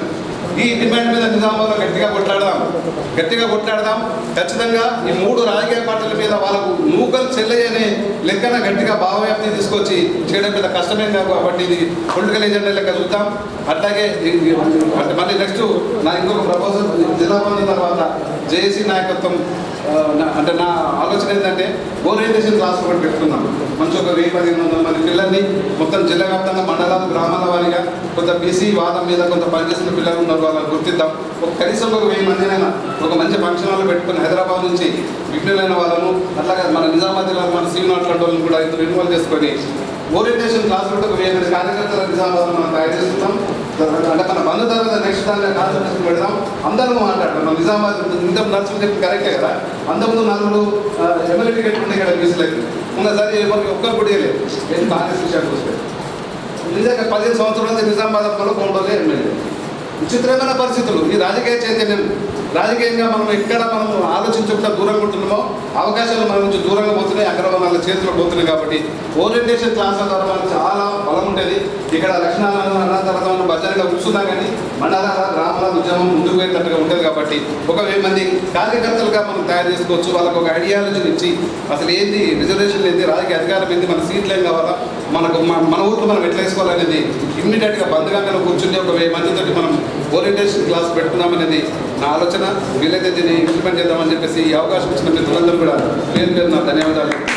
జై తెలంగాణ, జై బీసీ, బీసీల ఐక్యత. బంధు మేము జర్నలిస్టుల పక్షాన సంపూర్ణంగా మద్దతు చెప్తా ఉన్నాం. అట్లాగే మేము కూడా రేపు ప్రెస్ క్లబ్లో అన్ని జర్నలిస్ట్ సంఘాల తరఫున మేము కూర్చొని మాట్లాడతాం. ఎల్లుండి జరిగే బంద్లో జర్నలిస్టుగా మా జర్నలిస్ట్ అన్ని సంఘాల అందరూ జర్నలిస్ట్ సంఘాలను మేము కూర్చొని మాట్లాడుకుని సంఘీభావంగా ఎల్లుండి మీతో కలిసి మేము అడగలేస్తామని చెప్పేసి మోసం చేస్తున్నాం. వెనుక ఉన్న వాళ్ళందరూ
పోరాటంలో ప్రతి ఒక్కరు ముఖ్యంగా జర్నలిస్టుల పాత్ర చాలా కీలకమైనదని చెప్పగలుగుతాం గర్వంగా. ఎందుకంటే ఆ రోజు పొలిటికల్ పార్టీస్ కావచ్చు, ఇతర సంఘాలు కావచ్చు, ఏ ఉద్యమం చేసినా కూడా ముందుండి మా వాళ్ళు కెమెరాలు వెలుగొట్టుకొని కాళ్ళు వెలుగొట్టుకొని కెమెరాలు పనికొట్టుకొని ఈ ఉద్యమంలో చాలా మంది కూడా పాల్గొన్నారని సందర్భంగా కృషి తప్పదు. తెలంగాణ ఉద్యమ స్ఫూర్తితో ఈ బీసీ ఉద్యమాన్ని కూడా బలోపేతం చేయాల్సిన అవసరం ఉంది. ఎందుకంటే మన ఉమ్మడి జిల్లాకు సంబంధించి మనం ఒకసారి వెనక్కి తిరిగి చూస్తే గత ఎన్నికల్లోనే కేవలం ఒక పార్టీ అంటే ఒక బీజేపీ పార్టీ ఇద్దరు బీసీలకు మాత్రమే మనకు అవకాశం ఇచ్చింది, టికెట్లు ఇచ్చి చట్టసభలకు పంపినటువంటి పరిస్థితి. ఇక మరో పార్టీ బీఆర్ఎస్ కూడా కేవలం 2 సీట్లు మాత్రమే ఇచ్చింది. ఆ పార్టీ మరో మైనార్టీకి అవకాశం కల్పించింది. ఇక ప్రస్తుతం అధికారంలో ఉన్నటువంటి కాంగ్రెస్ పార్టీ మాత్రం ఒకరంటే ఒకరు కూడా బీసీకి అవకాశం ఇవ్వలేదు, కేవలం మైనార్టీకి మాత్రమే కూడా అవకాశం ఇచ్చింది. కాబట్టి ఓట్లు మాత్రం మన సీట్లు మాత్రం రాలేదు. ఈ కల్చర్ నడుస్తూ ఉంది.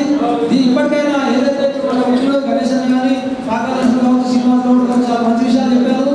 ఎందుకంటే అక్కడ ఏదైతే సీట్లు మనం కేవలం ఓట్ల కోసం మనం బీసీని వాడుకుంటున్నారు. చట్టసభలకు పంపాల్సినటువంటి ఉండాల్సినటువంటి మనము కేవలం స్థానిక సంస్థలకే ప్రకటన చేయాల్సినటువంటి సూచన చేస్తూ ఉన్నాం. కాబట్టి స్థానిక సంస్థలతో పాటు నెక్స్ట్ చట్టసభలకు కూడా మనం వెళ్ళే విధంగా ఈ పోరాటాన్ని పూర్తి చేయాలి. కేవలం ఈ రోజు ఏదైతే స్థానిక సంస్థల కోసం తీసుకునే బీసీ కోసం ఈ మీటింగ్ పెట్టుకొని 18 నాడు బంద్ కోసం చేసి ఏర్పాటు చేసి బంద్ తర్వాత మళ్ళీ నంచుకోదుగా పెట్టుకొని ఎక్కడెక్కడ ఇచ్చిన కాకుండా దీన్ని ముందు కూడా ఎన్నికల తర్వాత కూడా ఈ రిజర్వేషన్ల పోరాటానికి ఎదురుగా కొనసాగించాలి. రాజ్యాంగబద్ధంగా రావాల్సినటువంటి హక్కులను మనం కొట్టాల్సిన అవసరం ఉంది. బీసీ, ఎస్సీ, ఎస్టీ, మైనార్టీకి సంబంధించినటువంటి చాలా మంది కూడా ఉద్యోగ ఉపాధ్యాయులు అవ్వచ్చు, అదేవిధంగా ఇటు విద్యార్థి దశలోనే చాలా సీట్లు కూడా మనం పోవాల్సి వస్తుంది. కాబట్టి ఇప్పటికైనా అన్న చెప్పినట్టు రేవంత్ రెడ్డి మనందరినీ కూడా కొంత చైతన్యపరిచిండు, నిద్రలేపినట్టుగా మనం భావించాలి. ఈ స్ఫూర్తితోని ఈ బంధు స్ఫూర్తి బంధు సక్సెస్ చేయాలి. ఎందుకంటే తెలంగాణ మూమెంట్లో చూసాం మేము కెమెరా వేసుకొని పొద్దున 5 గంటలకే బయటకు వస్తుంటారు. బస్ ఎక్కడికి వస్తుంటాం అంటే బస్ స్టాండ్ కడిపోతుంటారు, బస్ డిపో కడిపోతుంటారు. బస్సులు బయటకు వెళ్ళలేదంటే అలా బంధు ఉందా బాబు అక్కడనే మేము ఆందోళన కొట్టేది, అక్కడనే కవరేజ్ చేసేది. బస్సులు, విద్యా సంస్థలు, పెట్రోల్ బంకులు, సినిమా హాళ్ళు ఇవి బంద్ ఉన్నప్పుడే ఆ బంద్ చేస్తూ ఉంటుంది. కేవలం ఏదో మనము ఒక అరగంట సేపు ఉదయం 5 గంటలకు బస్ స్టాండ్ దగ్గర జెండాలు పట్టుకొని చూసేది నిరసన తెలిపి ఆ తర్వాత మనము వెళ్ళిపోతున్నాము. ఆ తర్వాత బస్సులు కూడా అందులో నడుస్తున్నాయి. విద్యా సంస్థలు కూడా కొన్ని చోట్ల ఇంటర్నల్ క్లాసులు నిర్వహిస్తున్నాయి. బస్సులు లేకుండా కూడా స్కూల్స్ కూడా నడుపుతున్న పరిస్థితి ఉంది. కాబట్టి ఒకరోజు మనకు టైం ఉంది. కాబట్టి ఇవాళ రేపు దీన్ని ప్రచారం చేయాలి. షోరూమ్స్ ఉన్నాయి, విద్యా సంస్థలు ఉన్నాయి, కాలేజీలు ఉన్నాయి. అదేవిధంగా బస్ స్టాండ్లకు సంబంధించి కూడా మనం ఒక ఆర్ఎండి కానీ డిఎండి కానీ కలిసి కూడా ఏదైతే మాకు ఇచ్చారో రికమెండేషన్ అదేవిధంగా ఇచ్చి ఒక రిక్వెస్ట్ లాగా సహకరించాలని కూడా కోరితే బాగుంటుంది నా సూచన. అదేవిధంగా ఏదైతే ఇక్కడ కేవలం ఒక నలుగురు మాత్రమే జర్నలిస్ట్ వచ్చాము, కానీ రేపు మన ఉద్యమంలో తర్వాత ఫ్యూచర్లో కార్యక్రమాల్లో కావచ్చు, బంద్ కావచ్చు, ఇవన్నిట్లో కూడా మా జర్నలిస్టులు ఖచ్చితంగా పార్టిసిపేట్ చేయాల్సి ఉంటుంది.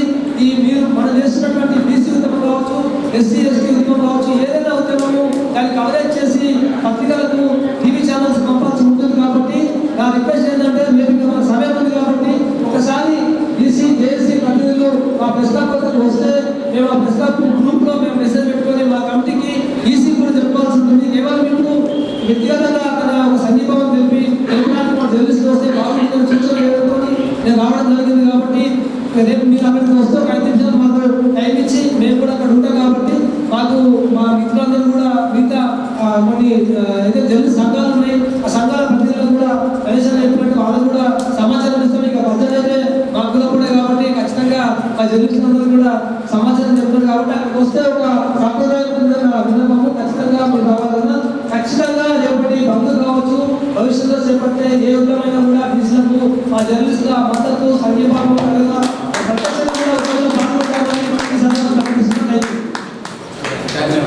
సంరక్షణకి ఇచ్చిన ప్రతి ఒక్కరికి ప్రతి బిడ్డ బీసీ బిడ్డ పాల్గొనే అవసరం ఉందనే విషయం ఈ సందర్భంగా మీకు తెలియజేస్తున్నాను. ఈరోజు భారతీయ జనతా పార్టీ రాష్ట్ర అధ్యక్షుడు గారు బంధుకు సంపూర్ణ మద్దతు పెట్టడం జరిగింది. మేము ఓబీసీ మోర్చా తరఫున కూడా పూర్తిగా మద్దతు తెలియజేస్తున్నాం. గతంలో డిక్లరేషన్లో రేవంత్ రెడ్డి గారు రాష్ట్ర అధ్యక్షుడిగా కాంగ్రెస్ అధ్యక్షుడిగా ఉండి ఆ రోజు డిక్లరేషన్లో 40% రిజర్వేషన్ రాజకీయంగా విద్యా ఉపాధి సందర్భంగా ఇచ్చిన హామీని కట్టుబడి ఉండాలని ఈ సందర్భంగా డిమాండ్ చేస్తూ మేము ఓబీసీ తరఫున అనేక పోరాటాలు చేసిన విషయంలో తెలియజేస్తున్నాం. మేము రేపు జరిగే బంద్ని పూర్తిగా బీజేపీ కార్యకర్తలకు నాయకులకు అలాగే బీసీ బిడ్డలందరికీ కుటుంబ సమేతంగా మహిళలను కాకుండా ప్రతి బిడ్డ ఈ బంద్లో పాల్గొని స్వచ్ఛంగా పాల్గొనాల్సిందిగా ఈ సందర్భంగా తెలియజేస్తున్నాం. భారత్ మాతా జై, జై బీసీ. 42% పాపం రేవంత్ రెడ్డి కిందన మీదనో కష్టపడి మీదికి తీసుకొచ్చింది. ఆ మీదికి తీసుకొచ్చిన తర్వాత అన్ని పార్టీలు మద్దతు ఇస్తా అంటున్నాయి. మరి అన్ని పార్టీలు మద్దతు ఇస్తే ఇక్కడ ఉన్నదంతా సౌకర్యాలంట కోళ్ళు మాయమైనట. ఎట్లా మాయమైనవి? ఆ బాబత్ నడుస్తుంది. అన్ని పార్టీలు మద్దతు ఇచ్చినాక ఇలా ప్రజలు ఎన్నుకున్న పార్టీలు, ప్రజలు ఎన్నుకున్న నాయకులు మద్దతు ఇచ్చినాక కోర్టులు కూడా ఏం చేస్తాయండి? కోర్టులు ఆపుతున్నాయండి. ఏ లెక్క చొప్పున ఆపుతున్నాయి అంటే వీళ్ళే తాకాడు పంచాయతీ పెట్టి తమాషా చూసుకున్నట్టే కదా. కాబట్టి ఇప్పటికైనా మనం అందరం కూడా ఐకమత్యంతో ఉంటేనే ఎలా అయితే తెలంగాణ సాధించుకున్నామో అలా కూడా ఈ బీసీ ఉద్యమంలో 42% కాదండి, మనకు రావాల్సింది జనాభా ప్రాతిపదికన ప్రకారం వేసుకున్న 56% రావాలి. 56% వస్తేనే మనం లెక్కకు ముందడిపోయినట్టు. ఈడబ్ల్యూఎస్ ద్వారా 8% ఉన్న వాళ్ళకు 10% రిజర్వేషన్ ఎట్లా వస్తుంది? మనం 56% ఉన్న వాళ్ళకు 42% రిజర్వేషన్ ఎట్లా రాదు? అంటే జడ్జీలలో కూడా మన జనాభా లేకనే కదా ఇది ఆగుతున్నది. అంటే స్టే వస్తుంది. ఎందుకు వస్తుంది స్టే? అంటే రాజకీయ నాయకులు ప్రతి రాజకీయ నాయకులు అంటున్నారు, ప్రతి పార్టీ అంటున్నది. మనకు కావాల్సినది మీకు ఇచ్చేస్తున్నాం రా బాబు 42%. 42%కి ఇంకా దీనికి పెండింగ్ పెట్టడం ఇది కరెక్ట్గా లేదు. అందుకని జేఏసీ తరఫున చాలా మంచి కార్యక్రమం ఏర్పాటు చేసిండ్రు. ఈ 18 నాడు జరగబోయే అన్ని సంబంధించిన బంధువులు అందరూ పాల్గొనాలని చెప్పి మన బీసీ బిడ్డలు ముఖ్యంగా ఈ యొక్క ప్రతి ఇంటి నుంచి ఒక కుటుంబ సభ్యుల నుంచి ఒక తెలియజేసుకుంటూ ఈ యొక్క కార్యక్రమాన్ని ఏర్పాటు చేసిన మా యొక్క బీసీ జేఏసీ సభ్యులందరూ ప్రత్యేకంగా ధన్యవాదాలు తెలుపుకుంటూ ఈ యొక్క కార్యక్రమాన్ని అందరూ పాల్గొనాలని చెప్పేసి నిజామాబాద్ పట్టణ ప్రజలకు, నిజామాబాద్ జిల్లా ప్రజలకు తెలియజేసుకుంటాం. అది విజయవంతం సాధిస్తుంది. అట్లా కింది స్థాయి నుంచి వస్తేనే మంచిదనేది నా అభిప్రాయం. తెలంగాణ ఉద్యమంలో దాదాపు ప్రతి చోట నేను అధిపెట్టుకున్న పనిచేస్తాను. దాదాపు 1331 రోజు మేము ఇక్కడ కార్యక్రమాలు నిర్వహించాము. కాబట్టి ఈ కార్యక్రమం బీసీ భారతదేశమే ఒక కుల వ్యవస్థ, అంటే కులాల మీదనే ఆధారపడి నడుస్తున్న వ్యవస్థ. కాబట్టి ఏ కులానికైనా కానీ ఎక్కువ మంది కుల వ్యవస్థ కాబట్టి బీసీలు ఎక్కువ ఉన్నారు కాబట్టి వాళ్ళ రిజర్వేషన్ ఉండాలనేది నా అభిప్రాయం. అది సాధించే వరకు కూడా మేము మీకు మద్దతుగా ఉంటామని చెప్పి రైతుల సంఘం కాదు, అక్కడ నాదిపేట కావచ్చు, జిల్లా మొత్తం కూడా మీకు మద్దతుగా రైతుల సంఘం కూడా సంపూర్ణ. ఎవరిని కూడా మాట్లాడే ఆలోచనలు వాళ్ళ ఆలస్యవంతమైన జీవితాలను చెప్పుకోవడానికి అడ్డపడాల్సిన అవసరం లేదు. దయచేసి నేను ఈ మాటలను ఎవరు కూడా తప్పుగా భావించదని మరి కోరుకుంటున్నాను. నా పేరు పుట్టగంగా, సొంత గ్రామం లోలం, ఇందాబాయ్ మండలం. నేను సర్పంచ్గా ఒక 5 సంవత్సరాలు, గర్పల్లి మండల కాంగ్రెస్ పార్టీ అధ్యక్షుడుగా, ఇందాబాయ్ మండల కాంగ్రెస్ పార్టీ అధ్యక్షుడుగా, కాంగ్రెస్ పార్టీ జిల్లా జనరల్ సెక్రటరీగా, అంతేకాకుండా ఎన్నో ఉద్యమాలలో స్వచ్ఛందంగా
పోలే, మన బాధలు పోలే. తెలంగాణ వస్తే మా జీవితాలు మారుతాయి, మా కష్టాలు పోతాయి అనుకున్నాం. ఇంకా పొందలేక పోతూనే ఉన్నాం. అదే అయిపోయింది. ఇలా కాంగ్రెస్ పార్టీ వచ్చింది. ఏదో మనకు అదే వేరే వాళ్ళ మీ సంఖ్యాపరంగా మీకు రావాల్సిన రిజర్వేషన్ కింద నేను చేయగలిగిందో లేదో మీరు నూకేసిన అధికారంలోకి వచ్చినాం. కానీ మీ నుంచి ఎలాంటి ఉద్యమం లేదు, ప్రశ్నించే తత్వం లేదు మీ దగ్గర. నేను ఎందుకు మీకు న్యాయం చేయగలుగుతానేది ఈ ఇప్పుడున్న రాజకీయ నాయకులందరూ కూడా ఒక్కటే గుర్తుంచుకోండి. వెంకటేశ్వర స్వామి కింద ఉన్న వాళ్ళు, శివుడి కింద ఉన్న వాళ్ళు ఏదైతున్నాయో ఈ మూడు ప్రధాన పార్టీలన్నీ కూడా ఒకటి. వాళ్ళ ప్రధాన ధ్యేయం బీసీలు రాజకీయం ఎదుగుతూ, విద్యాపరంగా ఎదుగుతూ, విద్యాపరంగా ఎదుగుతే వాళ్ళు వాళ్ళ హక్కుల కోసం పోరాటాలు చేస్తారనే ఉద్దేశంతోనే మనకు అన్ని వర్గాలలో కూడా మనల్ని అంచువద్దకు చేస్తున్నారు. మనము ఇలా ఏ ఉద్యమాన్ని తీసుకోండి, ఆనాడు వ్యవసాయం మీద పోరాటంలో కూడా గ్రామీణ ప్రాంతాల్లో ఆనాడు ఇంతటి రజాకారులను రంపాలతో వచ్చిన వీరులు ఉన్నారు గ్రామాలలో. పట్టణాలలో మనము ఈ ప్రెస్ మీట్లు ఇవి చాలా అవసరమే, కానీ దీనికి ఇవ్వాల్సిన సమయం దీనికి ఇస్తూ మనం గ్రామాలలో ఉండే ప్రజలను ఇలా తెలంగాణలోనే అత్యధికంగా బీడీ కార్మికులు ఉన్న ఉత్తర తెలంగాణ 4 జిల్లాలు లక్షల మంది మహిళలు ఉన్నారు. ఇలా వాళ్ళు జీవితాలు తరతరాలుగా బీడీ చేస్తూ క్యాన్సర్ బీమారులై వాళ్ళ కుటుంబాలు నాశనమవుతుంది. ఇలా మధ్య తరగతి వాడు ఒక కుటుంబం నుంచి ఒక వైద్యులుగా హాస్పిటల్కి పోతే ఆ కుటుంబం ఒక 4 సంవత్సరాలు వెనకబడిపోతుంది.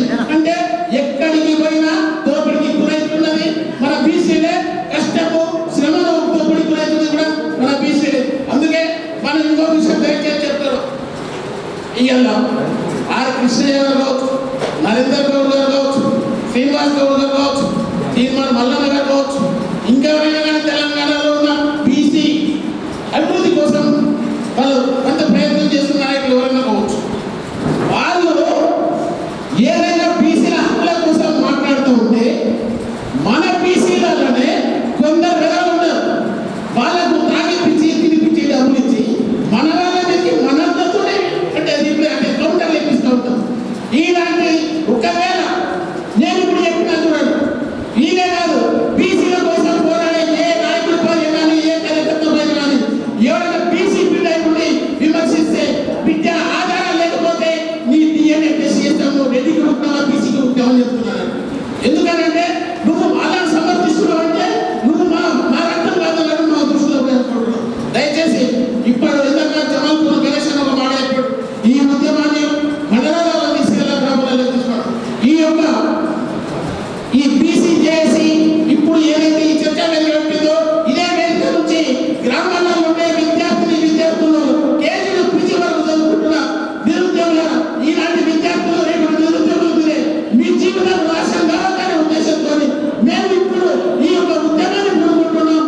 మీకు మీ భవిష్యత్తు కోసం మేము ఒక్కప్పుడు భోజనం చేసి కారణం కట్ట తిరుగుంటే కూడా మానవ మీ జీవితాలు కావద్దని మీకు ఇన్ని విద్యార్థులు చేపిస్తే ఈ ప్రభుత్వాలు మీ జీవితాలను గాలిపడంగా చేసేస్తున్నారు. అందుకే మీ జీవితాలు బాధపడాలంటే ఖచ్చితంగా మీ గ్రామాలతో కిరాణా దుకాణాలు, బీడీ కార్మికులు ఇంకా మన ఏ వ్యాపారాలు కూడా నడవకుండా బాధ్యత తీసుకొని మీరే దీన్ని సక్సెస్ చేసి ఈ ఉద్యమానికి మీరే ఊపిరిపోయాలని చెప్పేసి మరీ కోరుకుంటున్నారు. అలాగే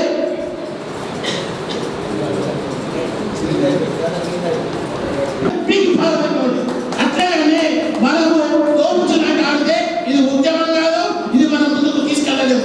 దయచేసి చెప్తున్నాం, ఖచ్చితంగా రాజకీయ పార్టీల పక్షాన మాట్లాడుతున్నట్టు అంటే మనం ఇదైతే ఇక్కడ మనం ఉద్యమం చెప్తుంటే ప్రజలు నమ్మరు, విద్యార్థులు నమ్మరు, నిరుద్యోగులు నమ్మరు, ఉద్యోగులు ఉన్నారు. ఇలా చూడండి మీరు మన బీసీ బిడ్డలు కష్టపడి హాస్టల్లో చదువుకుంటూనే పని చేసుకుంటూనే చదువుతూ ఐఏఎస్ ఐపీఎస్ ఇలా కొడుకులు వాళ్ళ నేల పెడతారు, నువ్వు ఫ్రెండ్గా పెడతావు. అంటే ఒక రెడ్డి ఒక అటెండర్ ఉంటే కూడా మనం ఐఏఎస్ పనిచేయాలి, వాటిని అడిగి పనిచేయాల్సిన పరిస్థితి. అంటే మనకు ఏ రంగంలో కూడా అవమానాలే తప్ప మనకు ఎక్కడ కూడా న్యాయం జరుగుతలేదు. ఖచ్చితంగా మనం ఈ ఉద్యమము 18 తారీఖు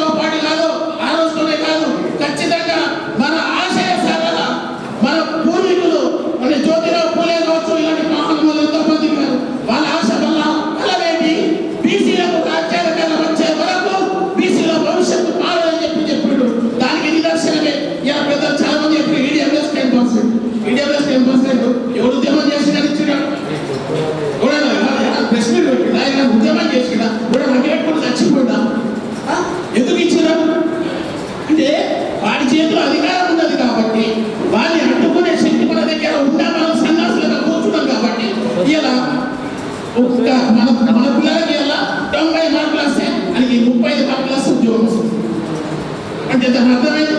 ఆల్రెడీ మనల్ని ఈ రకంగా అంచువరకు గురి చేయడానికి ఇవన్నీ చేస్తున్నాడు. ఇవన్నీ మనం వివరించి చెప్పడానికి ప్రధానంగా ఈ యొక్క ఉద్యమాన్ని విద్యార్థులను మోటివేట్ చేయడం. ఇక్కడ తెలంగాణ విశ్వవిద్యాలయం నిజామాబాద్ జిల్లాలో దీనికి విద్యార్థుల తరఫున ఇండలా ప్రవీణ్ తెలంగాణ ఉద్యమకారుడు నీతో పాటు ఉన్న మన బిడ్డలు ఎవరైతున్నారు బీసీ బిడ్డలందరినీ నీ యొక్క యూనివర్సిటీలో మంచి ఐక్యత తీసుకొచ్చి మొత్తం జిల్లా వ్యాప్తంగా ఒక ఊపు తీసుకురావాల్సిన బాధ్యత తీసుకోవాలా.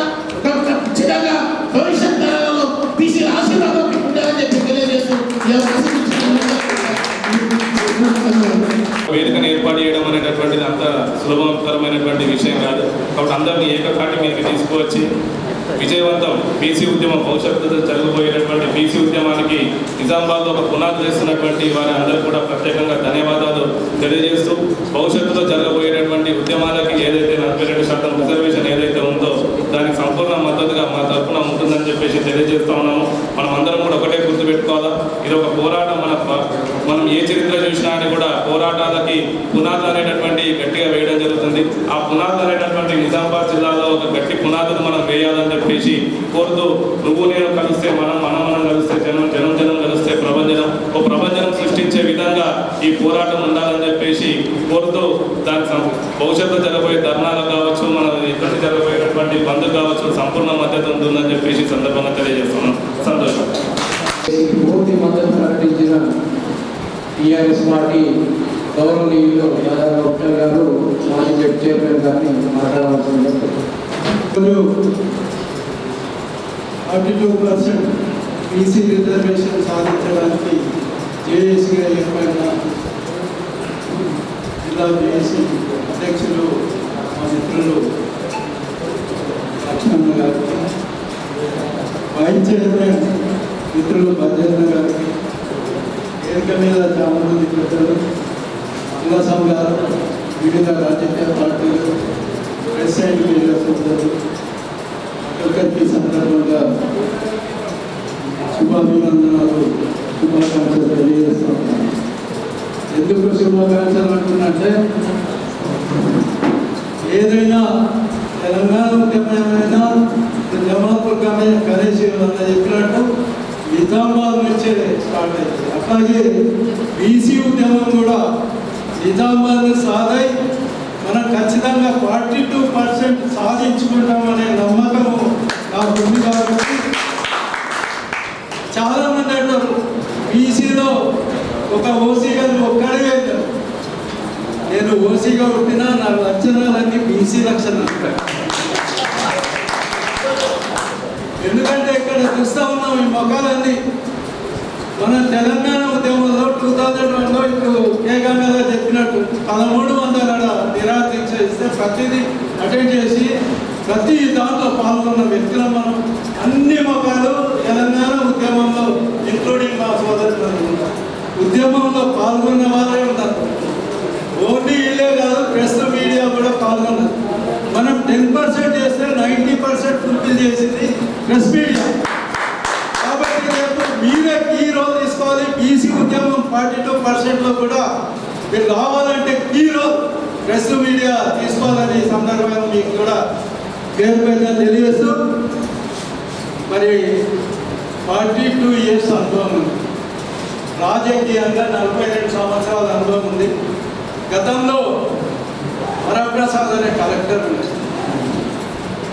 అక్కడ కొందరు మనోళ్ళు 75 అంబేద్కర్ మనవాడే అని వాళ్ళు డిస్కషన్ చేస్తూ ఉంటే మా రాజారావు తెలుసు, రాజారావు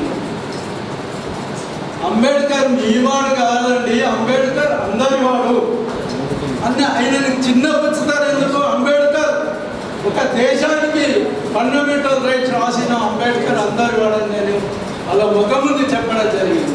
ఈరోజు కూడా బీసీ పోరాటంలో మేము కూడా అండదండగా ప్రత్యక్ష పోరాటం మా జిల్లా క్యాడర్ కూడా మా అధిష్టాన వర్గం కూడా పిలిపించింది. నిన్న కూడా ఆర్ కృష్ణయ్య గారు, యువజాల శ్రీనివాస్ గారు వాళ్ళు కూడా కేటీఆర్ కలవడం జరిగింది. ఖచ్చితంగా మేము సంపూర్ణ మద్దతు. ఇది రాజకీయం కాదు, ఒక కులవారిగా ఖచ్చితంగా మద్దతు ఇస్తామని మా జిల్లా క్యాడర్కు ఇప్పుడు చెప్పినట్టు ఓన్లీ నిజామాబాద్ టౌనే కాకుండా ఆర్మూర్ కానీ నందిపేట కానీ ఎక్కడెక్కడ ఉంటాయి మా క్యాడర్ పిలిపించి ఖచ్చితంగా మీరు కూడా పాల్గొనాలని ఈ సందర్భంగా తెలియజేస్తూ ఇక ఎవరన్నారు ఇది రాజకీయ నాయకులను ఇన్వాల్వ్ చేస్తాను కానీ దానికి మా సుధాకర్ తమ్ముడు రిప్లై ఇచ్చాడు రాజకీయ ప్రక్రియ ద్వారానే ఏదైనా సాధించారు. మనం చూసాం హైకోర్టులో కొట్టేసింది, సుప్రీంకోర్టులో కొట్టేసింది. ఏం జరిగింది గతంలో తెలంగాణ ఉద్యమం కూడా మొదటిసారి ఉద్యమం ఉవ్వెత్తులు లేచింది. 11 ఎంపీ సీట్లు వేసినాం. ఏం సాధించినాం? సాధించలేదు. తర్వాత అంతా తెలిసి ఇప్పుడే ప్రొఫెసర్ జయశంకర్ సారు చెప్పినట్టు రాజకీయ ప్రక్రియ ద్వారా 2001లో ఉద్యమం పెట్టిన పార్టీ పెట్టి ఏదైతే గాంధీయన్ సిద్ధాంతం ద్వారానే శాంతియుతంగా ఉద్యమం సాధించి తెలంగాణ సాధిద్దామనే నినాదంతో శాంతియుతంగా ఉద్యమం సాధించి మరి అన్ని పక్షాలను ఏకం చేసి అన్ని ఊళ్ళను చేసి ఏర్పాటు చేసి ఉద్యమంలో ముందుండి అసలు మరి తెలంగాణ చెప్పంటే తెలంగాణ రాష్ట్రం ఒక అగ్నిగుండంలాగా తయారవుతుందనే స్థాయికి తీసుకొచ్చి ఆ రోజు ఉద్యమం చేస్తే అప్పుడు మరి ఆ రోజు తెలంగాణ వచ్చింది. అది ఈరోజు కూడా నేను కోరేది డిమాండ్ చేసేది ఏంటంటే ఇవాళ మమ్మల్ని కూడా కొద్దిగా తప్పు పడతా ఉన్నారు. ఈరోజు ఉన్నది రాష్ట్రంలో కాంగ్రెస్ ప్రభుత్వం, కేంద్రంలో బీజేపీ ప్రభుత్వం. మరి రాజకీయ ప్రక్రియ ద్వారా నువ్వు దొడ్డిదారులు కాదు, జీవో 9 తీసుకురావడం కాదు, 9 షెడ్యూల్ తీసుకొచ్చి గవర్నర్తో నువ్వు రాష్ట్రపతికి పంపి పార్లమెంట్లో బిల్ పెట్టి ఆమోదం అప్పుడు బీసీ బిల్ సక్సెస్ అయింది. ఇప్పుడు అన్నట్టు మన గణేష్ అన్నట్టు ఛాయలైన ఒక రాహుల్ గాంధీ మోడీ నడుచుకుంటే చట్టం అయిపోతుంది, పెద్ద సమస్య కాదు.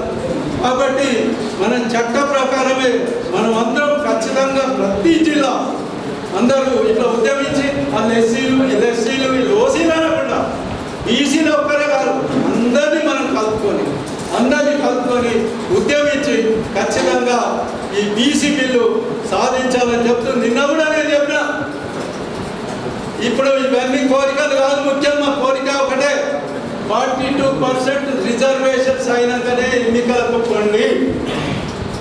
ఓన్లీ లోకల్ బాడీస్లో కాదు, ఓన్లీ రాజకీయం కాదు, ఉద్యోగ రంగంలో కూడా మా వాళ్ళకు 42% రిజర్వేషన్ కావాలని కొట్టాను. కాబట్టి మీరు చూశారు అన్ని పొలిటీషియన్స్ నాయకుల లెక్క కాకుండా నేను ఎవరినూ నా దగ్గరికి తిప్పుకోకుండా మన వాళ్ళ దగ్గరికి తెలుసు. నేను 5 ఏళ్ళు జడ్పీ చైర్మన్ చేసినప్పుడు రివర్స్ గేర్ అన్నారు. ఏ మీటింగ్ నేనే జనాల దగ్గరికి వెళ్ళను, నేనే ప్రభుత్వ ఉద్యోగాల దగ్గరికి వెళ్ళాను, నా దగ్గరికి రానిచ్చేవాళ్ళు కాదు. నాతోనైన పని ఆ చేరుకు న్యాయం చేసిన, ఏ పార్టీ వచ్చినా నాతోనైంది చేసిన. ఎన్నికల్లో పార్టీలు ఎన్నికలు అయిన తర్వాత మనం అందరం ఒకటే అభివృద్ధి సంక్షేమం కోసము మన బీసీ వర్గం కోసం కొట్లాడాలని చెప్పి ఈ సందర్భంగా తెలియజేస్తూ మరి ఎల్లుండి జరిగే బంద్ చాలామంది మేధావులు ఉన్నారు. నేను ఏమనుకున్నా బీసీలో ఇంత పెద్ద మేధావులు కూడా ఉన్నారు. మరి ఎల్లుండి జరిగే బంద్ మన జేఏసీ అధ్యక్షుడు లక్ష్మణ్ ఎవరో కాదు, మా మండలి మా పక్కూరు ఉద్యమంలో మేము మాతృ మండలి అన్నింటిలో మొదలున్నాం.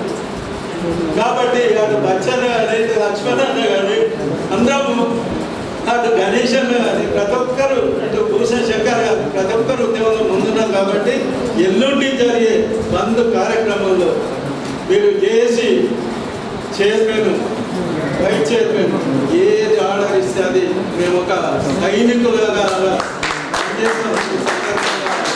తెలియజేస్తూ ఖచ్చితంగా పార్లమెంట్లోనే బిల్లు పెట్టే వరకు ఇది ఇంప్లిమెంట్ అయ్యే వరకు మనం అందరం కలిసికట్టుగా పోరాడాలని సందర్భంగా తెలియజేస్తూ దొరలు అన్నారు. చాలా మంది దొరలు అంటే ఒకళ్ళు వెన్మలు కాదు సుమా, నేను వెన్మల కులం పుట్టిన బీసే. దొరలు అంటే ఎవరిని దోస్తారో వాళ్ళు రజాకారులు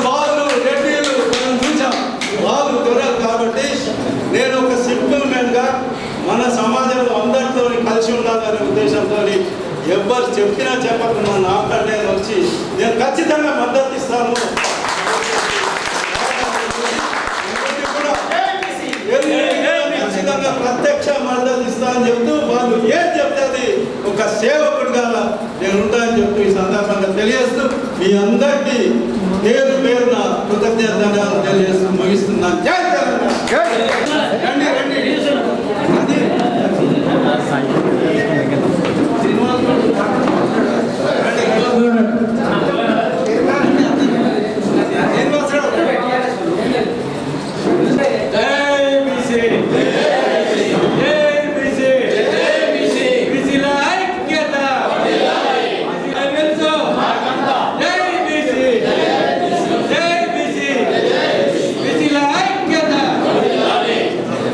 తీసుకోండి అని చెప్పడం జరిగింది. అదే ఉద్దేశంతో 4 రోజులుగా నేను చూస్తున్నాను.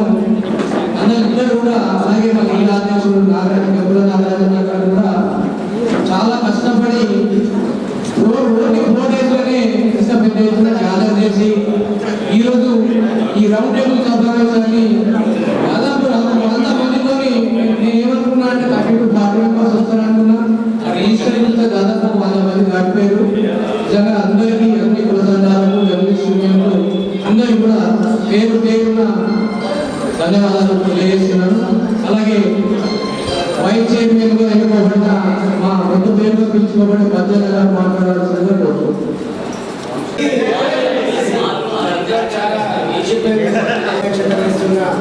లక్ష్మణ గారికి అలాగే మద్దతు తెలియజేయడానికి వస్తున్న మాజీ చైర్మన్ జడ్పీ చైర్మన్ వెంకటరమణ గారికి మరియు నాతోటి మిత్రులందరికీ నమస్కారం. ఎందుకంటే మిత్రులారా అందరి పేరు చెప్పాలంటే మనం కదా అందరు చెప్పిన చెప్పాలంటే మనం కదా అది ఏం లేకుండా మిత్రులు చెప్పారు. అన్ని విషయాలు చెప్పారు. ఒకటి మనము ఇప్పటి వరకు తెలంగాణ ఉద్యమాలు చేశాము. చివరకు మన కాలేజీ నిజామాబాద్ జిల్లాలో తెలంగాణ యూనివర్సిటీ కావాలన్నా కూడా ఉద్యమం చేస్తే వచ్చింది. లెక్చరర్ కోసం కూడా ఉద్యమాలు చేస్తే లెక్చరర్స్ వచ్చారు. ప్రతి ఏళ్ళు ప్రతి విద్యార్థి ప్రతి ఇక్కడ ఉన్న వాళ్ళందరూ పనిచేశారు. మనం అందరం పనిచేశాం. కాబట్టి చివరిగా మనం బీసీ ఉద్యమం కూడా ఇప్పుడు చేయబోతున్నాం. వారికి మద్దతిస్తున్న కుల సంఘాలకు మరియు పార్టీ ప్రతినిధులకు బీసీ సంఘాలందరికీ ధన్యవాదాలు. మొన్న కూడా పిలిస్తే 43 సంఘాలు వచ్చినాయి. 8 నిజామాబాద్ జిల్లాలో ఉన్న 8 సంఘాలు కూడా వచ్చినాయి. కానీ ఒక సంఘం బయట వెళ్ళిపోయింది. ఎందుకంటే కొంచెం పదభాష ఉంటుంది. ఊరున్నప్పుడు కొన్ని ఉంటాయి కదా. ఇంకా ఈ భాష కానీ వారి కోసం కాకుండా మిత్రుల మన మిత్రులు చెప్పారు, చాలా చెప్పారు. జిల్లా కోర్టు ఇస్తుంది, హైకోర్టు అదే ఇస్తుంది. హైకోర్టు ఏది ఇస్తుందో సుప్రీంకోర్టు అదే ఇస్తుంది. ఇలా సుప్రీంకోర్టు చదివించారు. మనకు తెచ్చిన విషయం అది అట్లనే ఇస్తుంది. అందువరకు మనకు మంచికో చెడుకో కాంగ్రెస్ తెలంగాణ ఇచ్చింది. ఇప్పుడు మళ్ళీ బీసీ 42% కూడా రేవంత్ రెడ్డి గారు ఇచ్చారు. నేను ఏ పార్టీ మీరు అనుకున్నాను కాంగ్రెస్లో ఏదైతే పంపిణీ కాంగ్రెస్ మాట్లాడుతున్నాను. నేను ఏ పార్టీలో ఏదైతే ఇప్పటికైతే నెక్స్ట్ ఏ పార్టీలో పోవాలని చూస్తున్నా. కానీ ఇప్పుడు ఒకటి మనం చేసిన మర్చిపోదు. అప్పుడు శ్యామ్ గారు, సుధాకర్ గారు, మన ఎండల ప్రదీప్ గారు, మా శంకర్ గారు తెలంగాణ యూనివర్సిటీ కోసం ఇక్కడ ధర్నా చేసి 42 రోజులు నిరాహార దీక్ష చేసి డి శ్రీనివాస్ మినిస్టర్ ఉండే బాబు మధ్యాహ్న దుకాణం పనిచేయరాబాయి ఈ దుకాణం లేపేసి నీకు తెలంగాణ యూనివర్సిటీ రాదు రాదు ఇక్కడ దుకాణం లేపేసి అన్నాడు. 3 డేస్కు రాజశేఖర్ గారు పాల్గొండ వచ్చాడు. మేము ప్రెస్ పరంగా ఎట్లా స్టేజ్ దగ్గర పోతాం కదా, మనిషికి ఒక లైసెన్స్ ఇచ్చారు. ఒకటి అందరు ప్రెసెంట్ రండి, మీరు 20 మంది రండి అని చెప్పి శంకర్ గారు డైరెక్షన్ ఇచ్చేటప్పుడు వారందరూ చక్కగా స్టేజ్ దగ్గర పోయినా కూర్చుంటారు. మాకు ఇక్కడ తెలంగాణ సారీ యూనివర్సిటీ ఇస్తేనే మేము ఇక్కడికి జరుగుతాం, మేము ఇక్కడ తెచ్చిపోతాం సార్. శంకర్ అయితే గ్యాస్ కొడుకున్నాడు అక్కడ. అందుకని మిత్రులారా ఇప్పుడు కూడా గతంలాగా చంపు లేదు, చంపేది ఎప్పుడైనా కానీ దళితులు అంటే అన్నకు కోపం వచ్చింది. బీసీ మీటింగ్లో అయితే 4సారి కూర్చున్నాం. అదే దీని రెడ్డి రాఘవైపు ఉండి కూడా బీసీలకు మరీ ప్రతి ఒక్కరు వస్తారని చెప్తారు. నేను కూడా తింటానా, ఎందుకంటే దాన్ని నా దగ్గర శరీరం తింటారు కానీ తింటారంటే నేను బాగా కలుగుతాను. అందుకోసం తన అస్తడు మనకు తగ్గిపోతే చెప్తాడు సపోర్ట్ ఇస్తున్నాడు. అటువంటి ఉన్నారు ఊరంటే ఊరల్లో ఎవరైనా ఉంటాయా అట్లనే కొందరు వాటి కేసీసీ అందుకోసం ఇస్తున్నారు. అట్లా ఉంటారు. మనం ఎప్పటికైనా కానీ పేషెంట్ కానీ అడిగేలా స్టేట్మెంట్ ఏదో ఇస్తున్నాడు వాళ్ళు తిరిగి కంపల్సరీ 18వ తారీఖు తర్వాత నేను తిరిగి కంపల్సరీ వాళ్ళు జవాబు చేయాల్సింది. మన నిజామాబాద్ నుంచి ఇస్తాడు కదా. ఇప్పుడు మన ప్రోగ్రాం 18 రోజు ఉదయం 3 నుంచి మధ్యాహ్నం 3 గంటల వరకు మనం కంపల్సరీగా రోడ్ మీదే ఉండాలి. మనకు అన్నం దొరుకుతుందా, టిఫిన్ దొరుకుతుందా, మనకు దొరకకుండా సరే షుగర్ ఉన్నది కొంచెం టిఫిన్ కట్టుకోవాలి. ఎందుకంటే షుగర్ ఉంటే మనకు మరి ఎట్లా చేస్తుంది. అందుకోసం మిత్రులారా 18 రోజు 3 గంటలకు అందరం ఇక్కడనే ఇక్కడే గేటు ధర తీపిస్తా. ఇక్కడే ఉండి 3 గంటలకు బస్ స్టాండ్ ముందు బస్సు మన పైసలు చెప్పాడు బస్సులు స్కూళ్ళు అడ్డూరు బంధువులు బస్సులు కంపల్సరీ మనం బంద్ చేయాలి. బంద్ చేసినప్పుడే మనకు బంధు పిలుపు తెలుస్తుంది. కాబట్టి ఉదయం 3 గంటల నుంచి మధ్యాహ్నం 3 గంటలకు అందరూ వచ్చి ఇక్కడ హాజరు కావాలా. అభినైతే కబీర్ అయ్యేటట్టు ఈరోజు 18 రోజు ఎట్లా పనిచేస్తామో అదే ఉద్యమంలో మనం ఉన్నారు. కాబట్టి మరి అందరం మీరు ఏమనుకోకండి. ఉదయం 3 గంటల నుంచి 3 గంటల దాకా పనిచేద్దాం. మళ్ళీ ప్రతి ఒక్క రోడ్డు ప్రతి ఒక్క మనం పాదయాత్ర మోటార్ సైకిల్ కార్లు ఉన్నా కూడా ఇక్కడ పెట్టేసేయండి. మోటార్ సైకిల్ ఉంటే మనం తీసుకపోవాలని ఇక్కడనే కార్లు పెట్టేసేయండి. మనం పోదాం. ఇప్పుడు కాకుండా ఎప్పుడు కానీ తెలంగాణ లాగానే అభినయనలు కంపల్సరిగా ఈ ఉద్యమం బీసీల రిజర్వేషన్ వచ్చేంత వరకు 42% కాదు 50% కోసం మనం పోరాడాలా. ఇప్పుడు తెలంగాణ తమిళనాడు ఆమె బ్రాహ్మణ కులంకు చెందిన సీఎం మన బీసీల కోసం పోరాడి ఉద్యమాలు చేసి అక్కడ 69% రిజర్వేషన్ చేసుకున్నారు. మరి ఇప్పుడు మనం సపోర్ట్ చేస్తున్నాడు రెడ్డి 42% అన్న మనం చేసుకోకుంటే సరిపోతున్నారా. మీ పార్టీలు కులాలు మతాలు అన్ని పక్కన పెట్టి ఒక బీసీ కులం లాగానే మనం ఉద్యమం చేయాలా. ఈ సమయం ఇచ్చిన పెద్దలందరికీ ధన్యవాదాలు. తమిళనాడులో పాస్ అయింది. అయితే మన తెలంగాణలో పాస్ కాకపోవడం కారణం ఏంటంటే గవర్నర్ తాడ ఏదైతుందో గవర్నర్ తాడ అట్లనే ఉంచారు. షాకులు ఏమని చెప్తున్నారంటే ఇది 3 నెలలు కాలే అని ఒక పంతులు బీజేపీ పంతులు మళ్ళా దీన్ని ఆమోదం పెంచకుండానే పంపినని ఎదుటి పార్టీల పేరు ఎందుకంటే చెప్పడం తప్పుగా భావించదు. ఎందుకంటే నీతి చేతనైతే గవర్నర్ తాడికి వెళ్ళి నువ్వు రాష్ట్రపతికి పంపిన తర్వాత అది ఏం జరుగుతుందో ఏం లేదో తెలియదు. నువ్వు పంపలే దీనికోసం మళ్ళా జీవోను ఆరాన్ని తెచ్చి ఏది ఏమైనా బీసీల కోసం కాంగ్రెస్ పార్టీ కట్టుబడి ఉంది కాబట్టి ఇంత ఉద్యమమైనా చేయగలిగింది. దానికి సంతోషించవలసిందే. విషయం ఏంటంటే తమిళనాడులో అప్పుడున్న కాంగ్రెస్ ప్రభుత్వం అప్పుడు ఏమన్నారంటే బలం లేకుంటే భాజపా బలం ఉన్నారు 8 మంది ఎంపీలు ఉన్నారు, 8 మంది కాంగ్రెస్ వీళ్ళు ఉన్నారు. మళ్ళా అందరు ఉండని కూడా ఇక్కడ ఈ గవర్నర్ దాని నుంచి పార్లమెంట్ రాష్ట్రపతి పంపకపోవడమే బీసీలకు అన్యాయం చేసిన సంఘటన. ఏదేమైనా బీసీల కోసం ఏమన్నా ఉద్యమం కోసమన్నా ఇంత పూర్త చలనం తెచ్చి మనమందరము చలనంపై తెచ్చిన దానికి ఈ ప్రభుత్వానికైనా మన బీసీలందరికైనా ధన్యవాదాలు చెప్తూ ఏదైతే రేపు పెట్రోల్ పంపులను వ్యవస్థను రేపు 8-9 గంటలకు అందరం వెళ్ళి పెట్రోల్ పంపులు బంద్ అని వ్యాపారస్తులకు బంద్ అని ఒక రౌండ్ చెక్కర్ చేస్తేనే బాగుంటుంది. మనం అందరం కలిసి రేపు కూడా పొద్దున 8-9 గంటలకు వెళ్ళి తప్పనిసరి రేపు చెప్తే 8 మంది కదా రేపు మనం అందరం ఒక రౌండ్గా 10-20 మంది తిరిగి షాపులైనా పెట్రోల్ పంపులైనా జాగ్రత్త విడా మీరు చేయకూడదు. విద్యా సంస్థలు మనం చెప్తే బాగుంటుందని నా ఉద్దేశం వల్ల ఇంతకన్నా నుంచి నేను మాట్లాడదలుచుకోలేదు. అందరం బీసీలో మాత్రం ఐక్యతగా అందరం ముందుకెళ్ళాలని మనస్ఫూర్తిగా కోరుకుంటూ ఈ అవకాశాన్ని ముగిస్తున్నాను. ఇవ్వడం జరిగింది. అందరికీ కూడా తెలియజేయడం జరిగింది. ఆల్రెడీ ఫేస్బుక్లో కూడా పెట్టడం జరిగింది. ప్రతి ప్రైవేట్ ఇన్స్టిట్యూషన్ కానీ అందరికీ కూడా వాళ్ళ అసోసియేషన్ ప్రెసిడెంట్ సెక్రటరీకి ఇవ్వడం జరిగింది. 2 days తెలంగాణ ఉద్యమంలో హౌరే తక్క తెలంగాణ పక్క ఏ రకంగా అయితే అన్నాము, ఇప్పుడు కూడా ఇప్పటి నుంచి ఒక లెక్క, ఇప్పటి వరకు ఒక లెక్క, అదే నాలుగు దూరంతోనే వెళ్ళాలి. అదే చెప్తున్నారు, బీసీ రిజర్వేషన్ సాధించడమే లక్ష్యంగా మన పోరాడుతున్న మన చైర్మన్ గారు దాదాపు 30 సంవత్సరాలుగా ఒక్కరు ఇద్దరు ముగ్గురు నేనే చూస్తున్న దాదాపు 20 సంవత్సరాలుగా ఎండల ప్రదీప్ కానీ శ్రీనివాస్ గౌడ్ గారి మా బ్యాక్ బోన్ మాకు సూర్యుడు లాంటి వాడు ఎప్పుడు నాగరాజన్న ఈనాడులో ఉండి మాకు సహకరించి ఈ స్థాయికి తీసుకొచ్చిండు. మేము ఈరోజు ఇంత నిలబడి మాట్లాడుతున్నామంటే దానికి కారణము మా నాగరాజన్ననే. మేము ఇంత హీరోగా ఆయన డైరెక్షన్ మేము నటించడం అనేది జరుగుతుంది. మేము ఇంత ఎండల ప్రదీప్ కానీ శ్రీనివాస్ గౌడ్ గారు కానీ మన లక్ష్మీనారాయణ కానీ ప్రతి ప్రోగ్రాం వెనుక సక్సెస్ వెనుక ఆయన సలహాలు సూచనలు తప్పకుండా ఉంటాయి. అన్నగారికి కూడా ఒక 2 నిమిషాలు మాట్లాడవలసిందిగా కోరుతున్నాను. ఎందుకంటే జిల్లా అధ్యక్షుడే అదే కాబట్టి మాకు ఒక 2 నిమిషాలు సలహాలు సూచనలు అన్నగారు.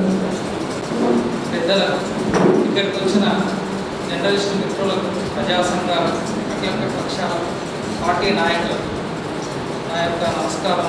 బీసీ సంక్షేమ సంఘం, జాతీయ బీసీ సంక్షేమ సంఘం కృష్ణయ్య తరఫున మీ అందరికీ కృతజ్ఞతలు తెలుపుతా ఉన్నాను.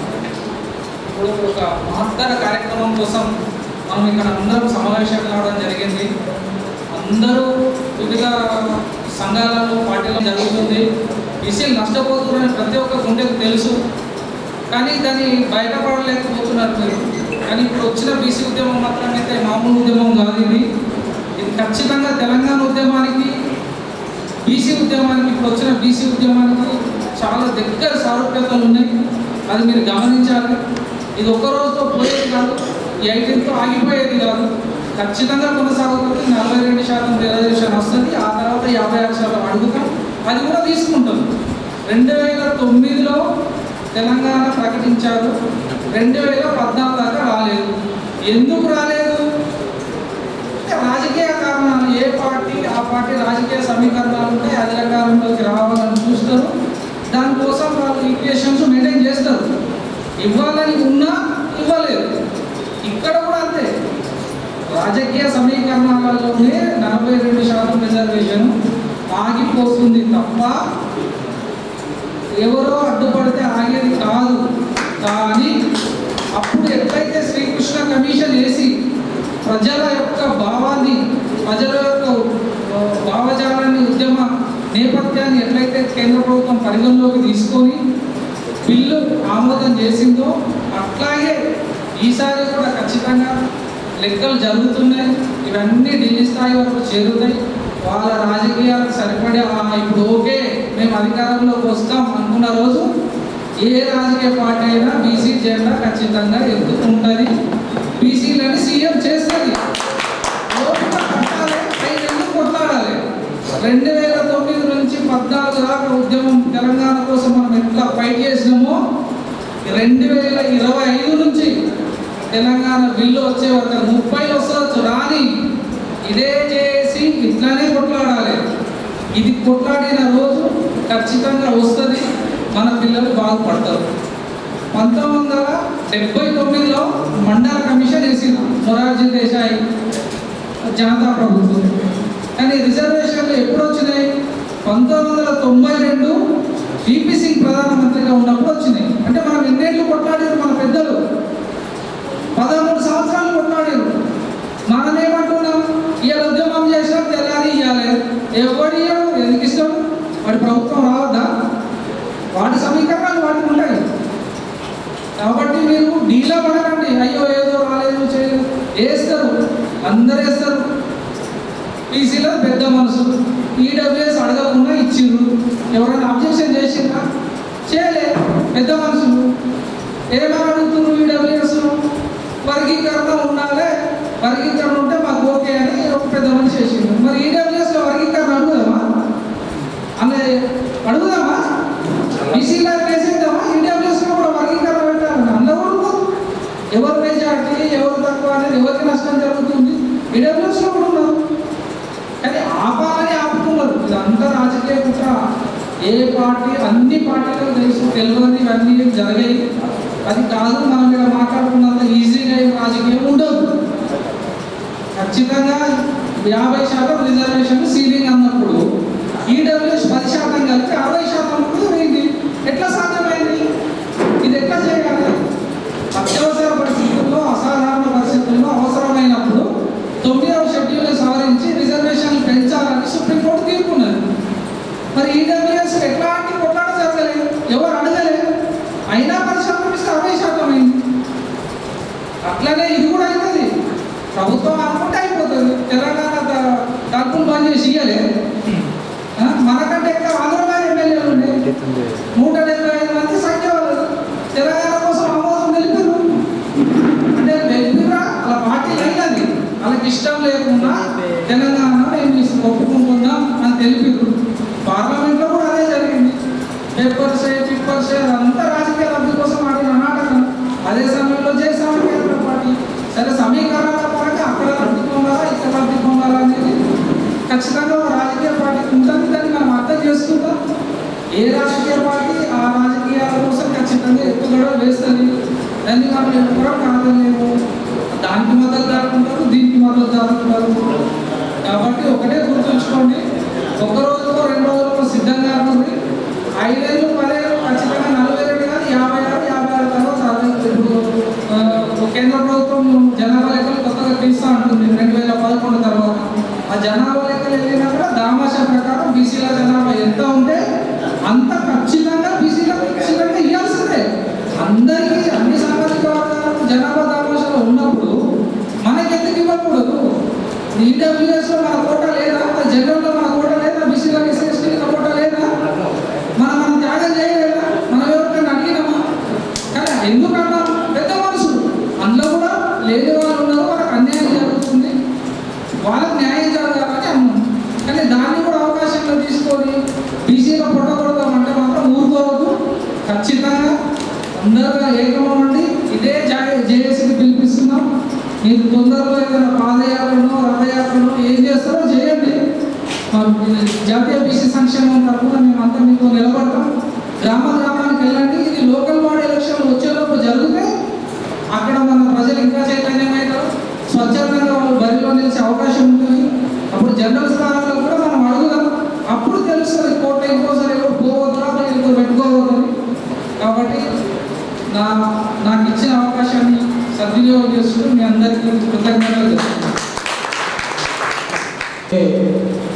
మన లచ్చన్న గారు గత 30 సంవత్సరాలుగా బీసీల కొరకు పోరాడి ఈరోజు సరే వాళ్ళ ఏమున్నా ఏ పార్టీలో ఉన్నా మన బీసీల కొరకే పోరాడుతున్నారు కాబట్టి ఈరోజు జేఏసీ చైర్మన్గా అందరూ కలిసి అన్ని కుల సంఘాలు కలిసి ఏర్పాటు చేసుకోవడం జరిగింది. అలాగే చైర్మన్ కూడా ఆర్ కృష్ణయ్య గారి ఆదేశాల మేరకు అన్ని సంఘాల ఏకగ్రీవంగా ఎన్నుకున్నారు. కాబట్టి అన్నగారిని మాట్లాడవలసిందిగా కోరుతున్నాను.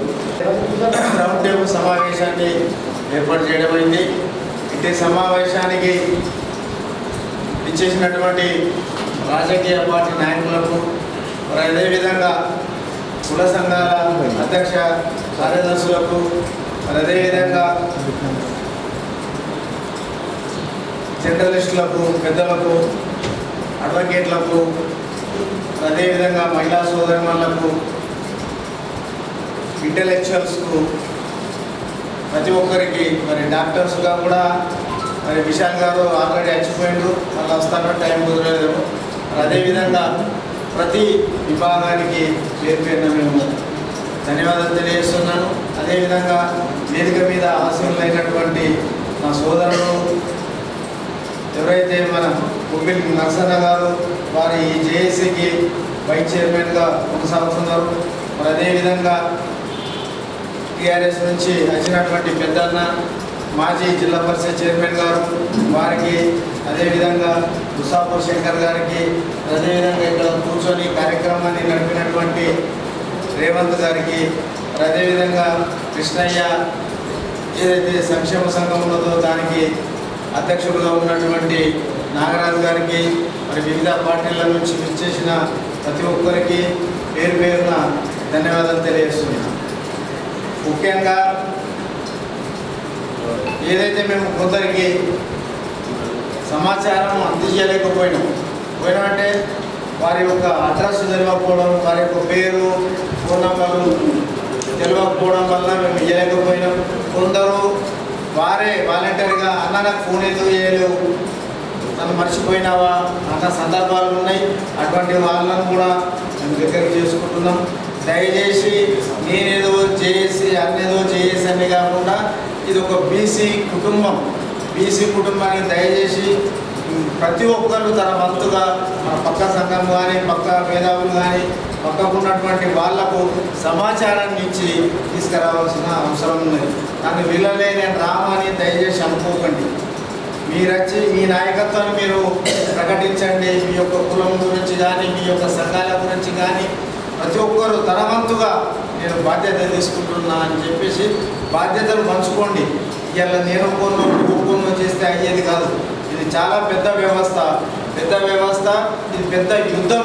ఈ యుద్ధంలో అందరి సహకారం ఉంటేనే మనం సాధించగలుగుతామని కూడా నేను తెలియజేస్తున్నా. మీ అందరితోటి అప్పీల్ చేసుకుంటున్నా.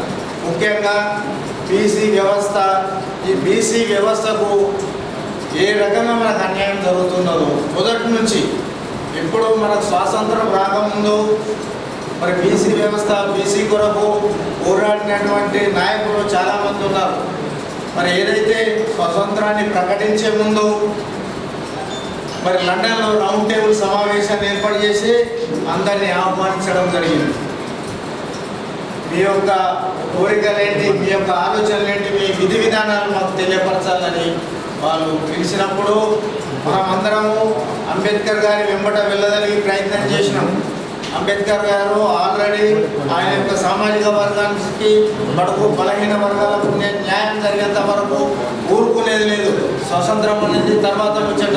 స్వతంత్రం రేపు ఎట్టి పరిస్థితులు వస్తుంది, రాదనడానికి వీల్లేదు.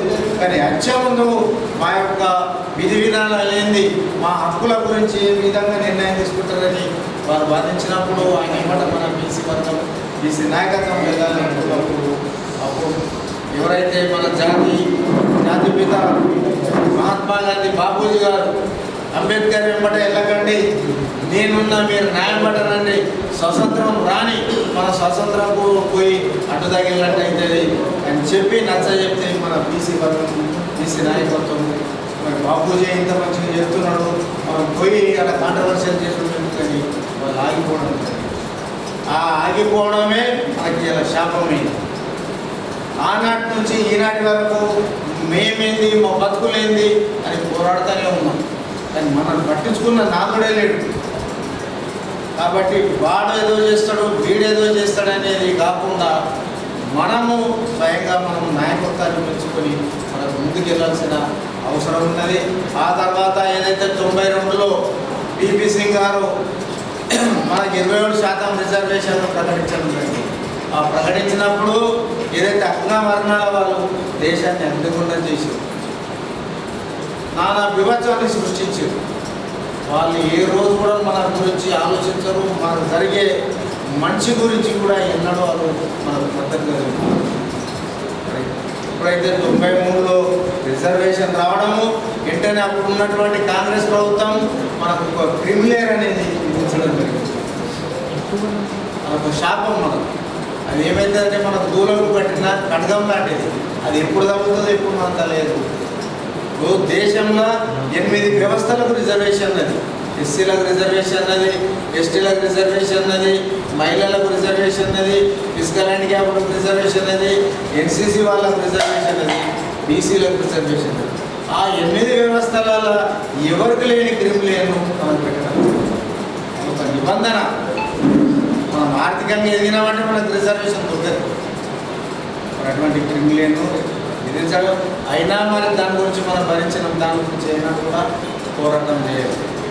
ఆ విధంగా సాగుకుంటూ వస్తే మరి ఇప్పుడు ఏదైతే ఉమ్మడి ఆంధ్రప్రదేశ్లో నానా అవస్థలు పడుకుంటూ ఉన్నప్పుడు మన తెలంగాణ మనకు కావాలి, మన రాష్ట్రం మనకు కావాలా అనే ఉద్దేశంతో ఈ పోరాటం ఏర్పడ్డది.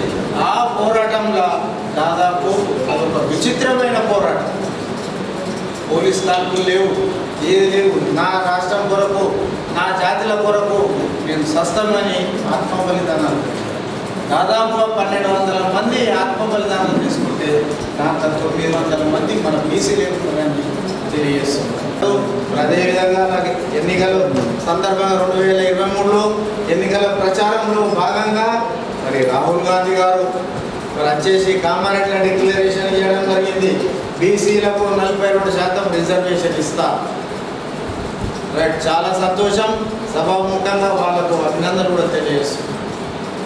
నువ్వు ఎప్పుడైతే 42% ఇస్తానో నువ్వు ఒక ప్లాన్ తయారు చేసుకొని ఉండుంటావు, ఒక ఆలోచన విధానం తయారు చేసుకుంటావు. మేధావులతోటి బీసీలకు 42% ఇవ్వచ్చా అనేది కూడా నువ్వు తయారు చేసుకొని ఉంచుకొని మరి రాహుల్ గాంధీ గారితో మరి ఆ డిక్లరేషన్ ఇప్పించింది. ఆ డిక్లరేషన్ ప్రకారం ఏదైతే మనకు జరగబోవలసిన స్థానిక సంస్థల ఎన్నికలలో 42% ఇస్తానని మరి అసెంబ్లీలో తీర్మానం చేయించినావు. తీర్మానాన్ని గవర్నర్ పంపినావు, రాష్ట్రపతికి పంపినావు. ఆమోదాలు తెప్పించుకోవాల్సిన బాధ్యత నీది. దానికి అనుకూలంగా జీవో తీసినావు. ఆ జీవోను మరి నీ సామాజిక వర్గం వాళ్ళే కోర్టులో పిటిషన్ వేయడం జరిగింది.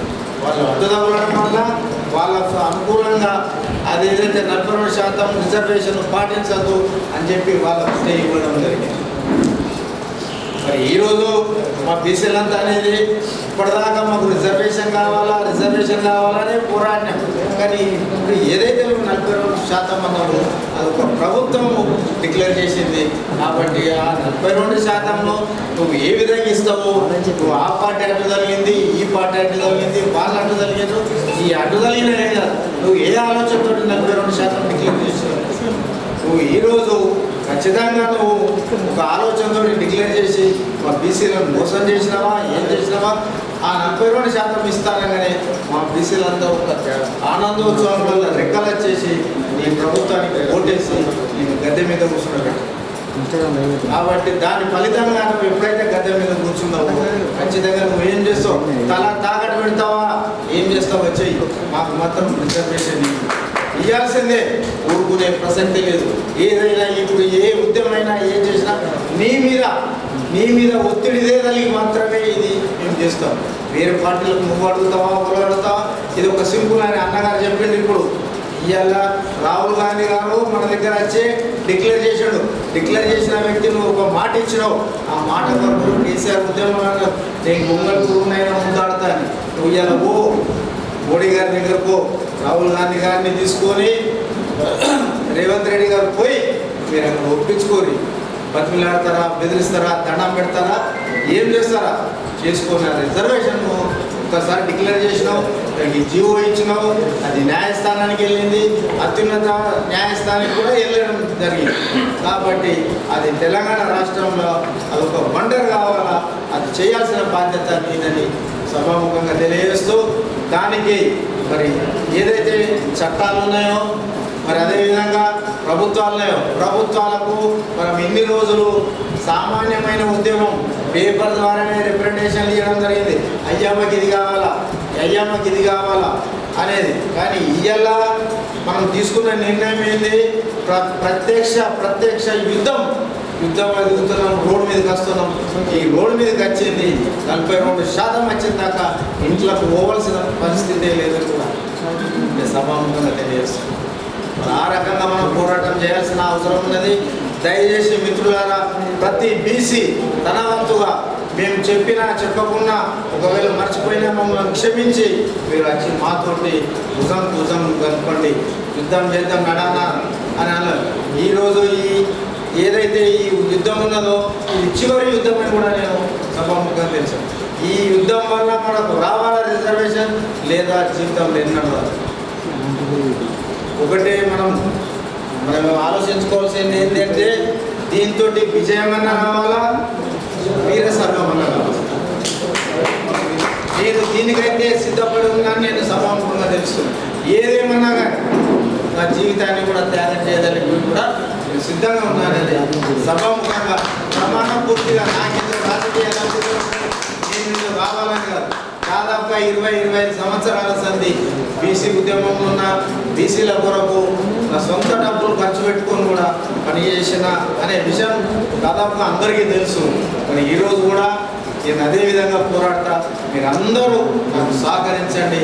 ఎంతంటే అంత మీ సలహాలు, మీ సూచనలు, మీరు చెప్పిన దాని ప్రకారమే మనం ముందుకెళ్ళడానికి సిద్ధంగా ఉన్నాం. ప్రతి ఒక్కరు ఎవరు వారే నా మాట లేడు, నేను చెప్పింది లేదని దయచేసి అనుకోకండి. ఒక్కసారికి కాకుండా 2 సార్లు అయినా నాకు చెప్పండి. మరి అదేవిధంగా మన సోదరులు, మన బంధువులు ఎవరున్నా ఈ ఉద్యమంలో పార్టిసిపేట్ చేయాల్సిందిగా కోరుచున్నాను. మరి అంతేకాకుండా అవసరమైతే తెలంగాణ ఉద్యమాన్ని దానికి మనకి ఎవ్వరు విలువలే, దయచేసి మీరు గ్రహించండి. ఎవరు విలువలే, ఎవరంతటా వాళ్ళు తమ్ముళ్ళు అయితే మనం ఏది యూనివర్సిటీలో చేసి ఇవ్వదాకా వాళ్ళ అన్న చెప్పాడు వాళ్ళ చరిత్ర ఎందుకు. మరి అటువంటి చరిత్రను కూడా సృష్టించాల్సిన అవసరం ఉంది. శాంతియుతంగా చేద్దాం, అవసరమైతే హింస మార్గంలో కూడా వెళ్తామని కూడా సభాముఖంగా తెలియజేస్తుంది. ఊరుకునే ప్రసక్తే లేదు. మరి ఆ రకంగా వెళ్ళడానికి మీరందరూ సహకరించాలని, మరి అంతేకాకుండా రేపు జరగబోయే ఏదైతే బంధు విషయంలో ప్రతి వర్తక సంఘానికి, కుల సంఘానికి, మన దగ్గర ఉన్నటువంటి పార్టీలకు, కార్యకర్తలకు ప్రతి ఒక్కరికి మేము అప్పీల్ చేసుకుంటాం. మనం చెప్పడం జరిగింది. వాళ్ళు పూర్తి మద్దతు మన జిల్లా వ్యాప్తంగానే కాదు, రాష్ట్ర వ్యాప్తంగా కూడా మరి కృష్ణయ్య గారు, జాతుల శ్రీనివాస్ గారు వాళ్ళు కలవడం జరిగింది. వాళ్ళు కూడా అక్కడ మద్దతు తెలుపుతున్నారు. మరి అదేవిధంగా ఇక్కడ ఉన్నటువంటి మన పార్టీలకు కూడా మనం అందరినీ అప్పీల్ చేసినాం. మరి ఏదైతే బంగారు దుకాణాలు కానీ, కిరాణా దుకాణాలు కానీ వాళ్ళందరికీ అప్పీల్ చేసినాం. సిపి దగ్గర కూడా పోయి చెప్పినాం. సిపి గారికి అడిగినాం ఏంటంటే మాకు బైక్ ర్యాలీ పర్మిషన్ ఇవ్వండి, జస్ట్ ఒక ప్రచారం చేసుకున్నట్టు అవుతుంది, ఒకటి అవగాహన మనకు వస్తుంది. వీళ్ళు 18 నాడు చేసే కార్యక్రమం చెప్తామంటే బైక్ ర్యాలీ మాత్రం ఇవ్వమండి. మీరు పాదయాత్రలో 1000 మందితో చేసుకుంటారా, శాంతియుతంగా చేసుకుంటారు జరిగింది. ఒకవేళ మనకు రేపు సమయం ఉన్నది కాబట్టి కొంత ప్రచారం చేసుకుంటామని కూడా తెలియజేస్తున్నా. అట్టి విషయాన్ని మీకు ఈవినింగ్ వరకు తెలియజేస్తాం. మరి రెండవ విషయం పెట్రోల్ బంక్ల విషయానికి వస్తే, పెట్రోల్ బంక్ల జిల్లా అధ్యక్షుడు నా మిత్రుడు కూడా లెటర్ పంపించిన మేము సహకరించండి. ఇది సున్నిత సెన్సిటివ్ వ్యాపారం. అనవసరంగా ఎవరికైనా ఆవేశం వచ్చిందనుకో దాన్ని ఎవరు కంట్రోల్ చేయలేదు, ఓడిపోకుండా అవుతుంది. మరి అదేవిధంగా మనం అందరం ఇక్కడ కలుసుకుందాం. ఫస్ట్ మనము ఆర్టీసీ వ్యవస్థను అందింపజేద్దాం. దాన్ని కూడా ఆర్ఎం గారిని ఇలా కలవడానికి పోదాం. నిన్న కలుస్తామంటే ఆమె స్పందించలేదు. పోయి కలిసి అమ్మ మీరు కొంత ధర్నా ఏదైతే బంద్ చేసుకుంటామో ఆ బంద్కు మీరు సహకరించండి.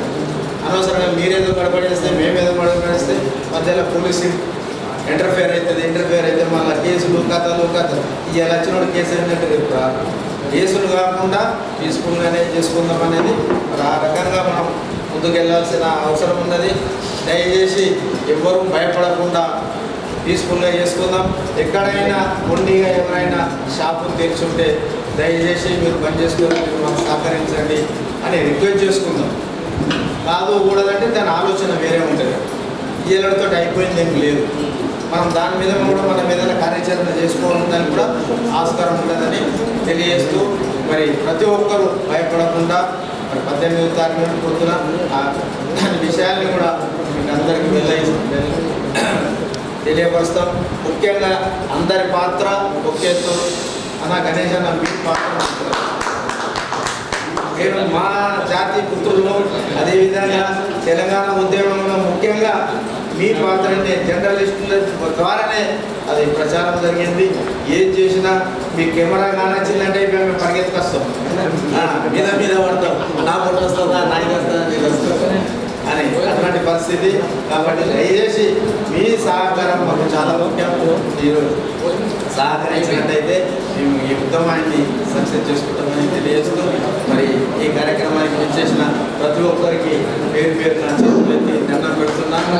అందరూ రకరకాల వ్యక్తులు విమర్శలు చేస్తాడు. ఒకడు జేఏసీ లేదంటాడు, ఒకడు ఆ సంఘటన అంటాడు. సార్ ఏది కాదు, మనం బీసీలో బస్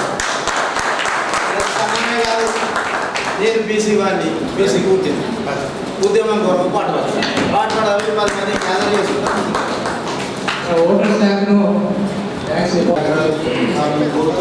నాకు ఈ అవకాశం ఇచ్చినందుకు ధన్యవాదాలు తెలుపు తీసుకుంటాను.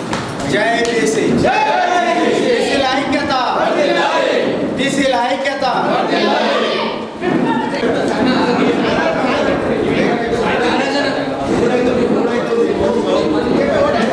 సమావేశానికి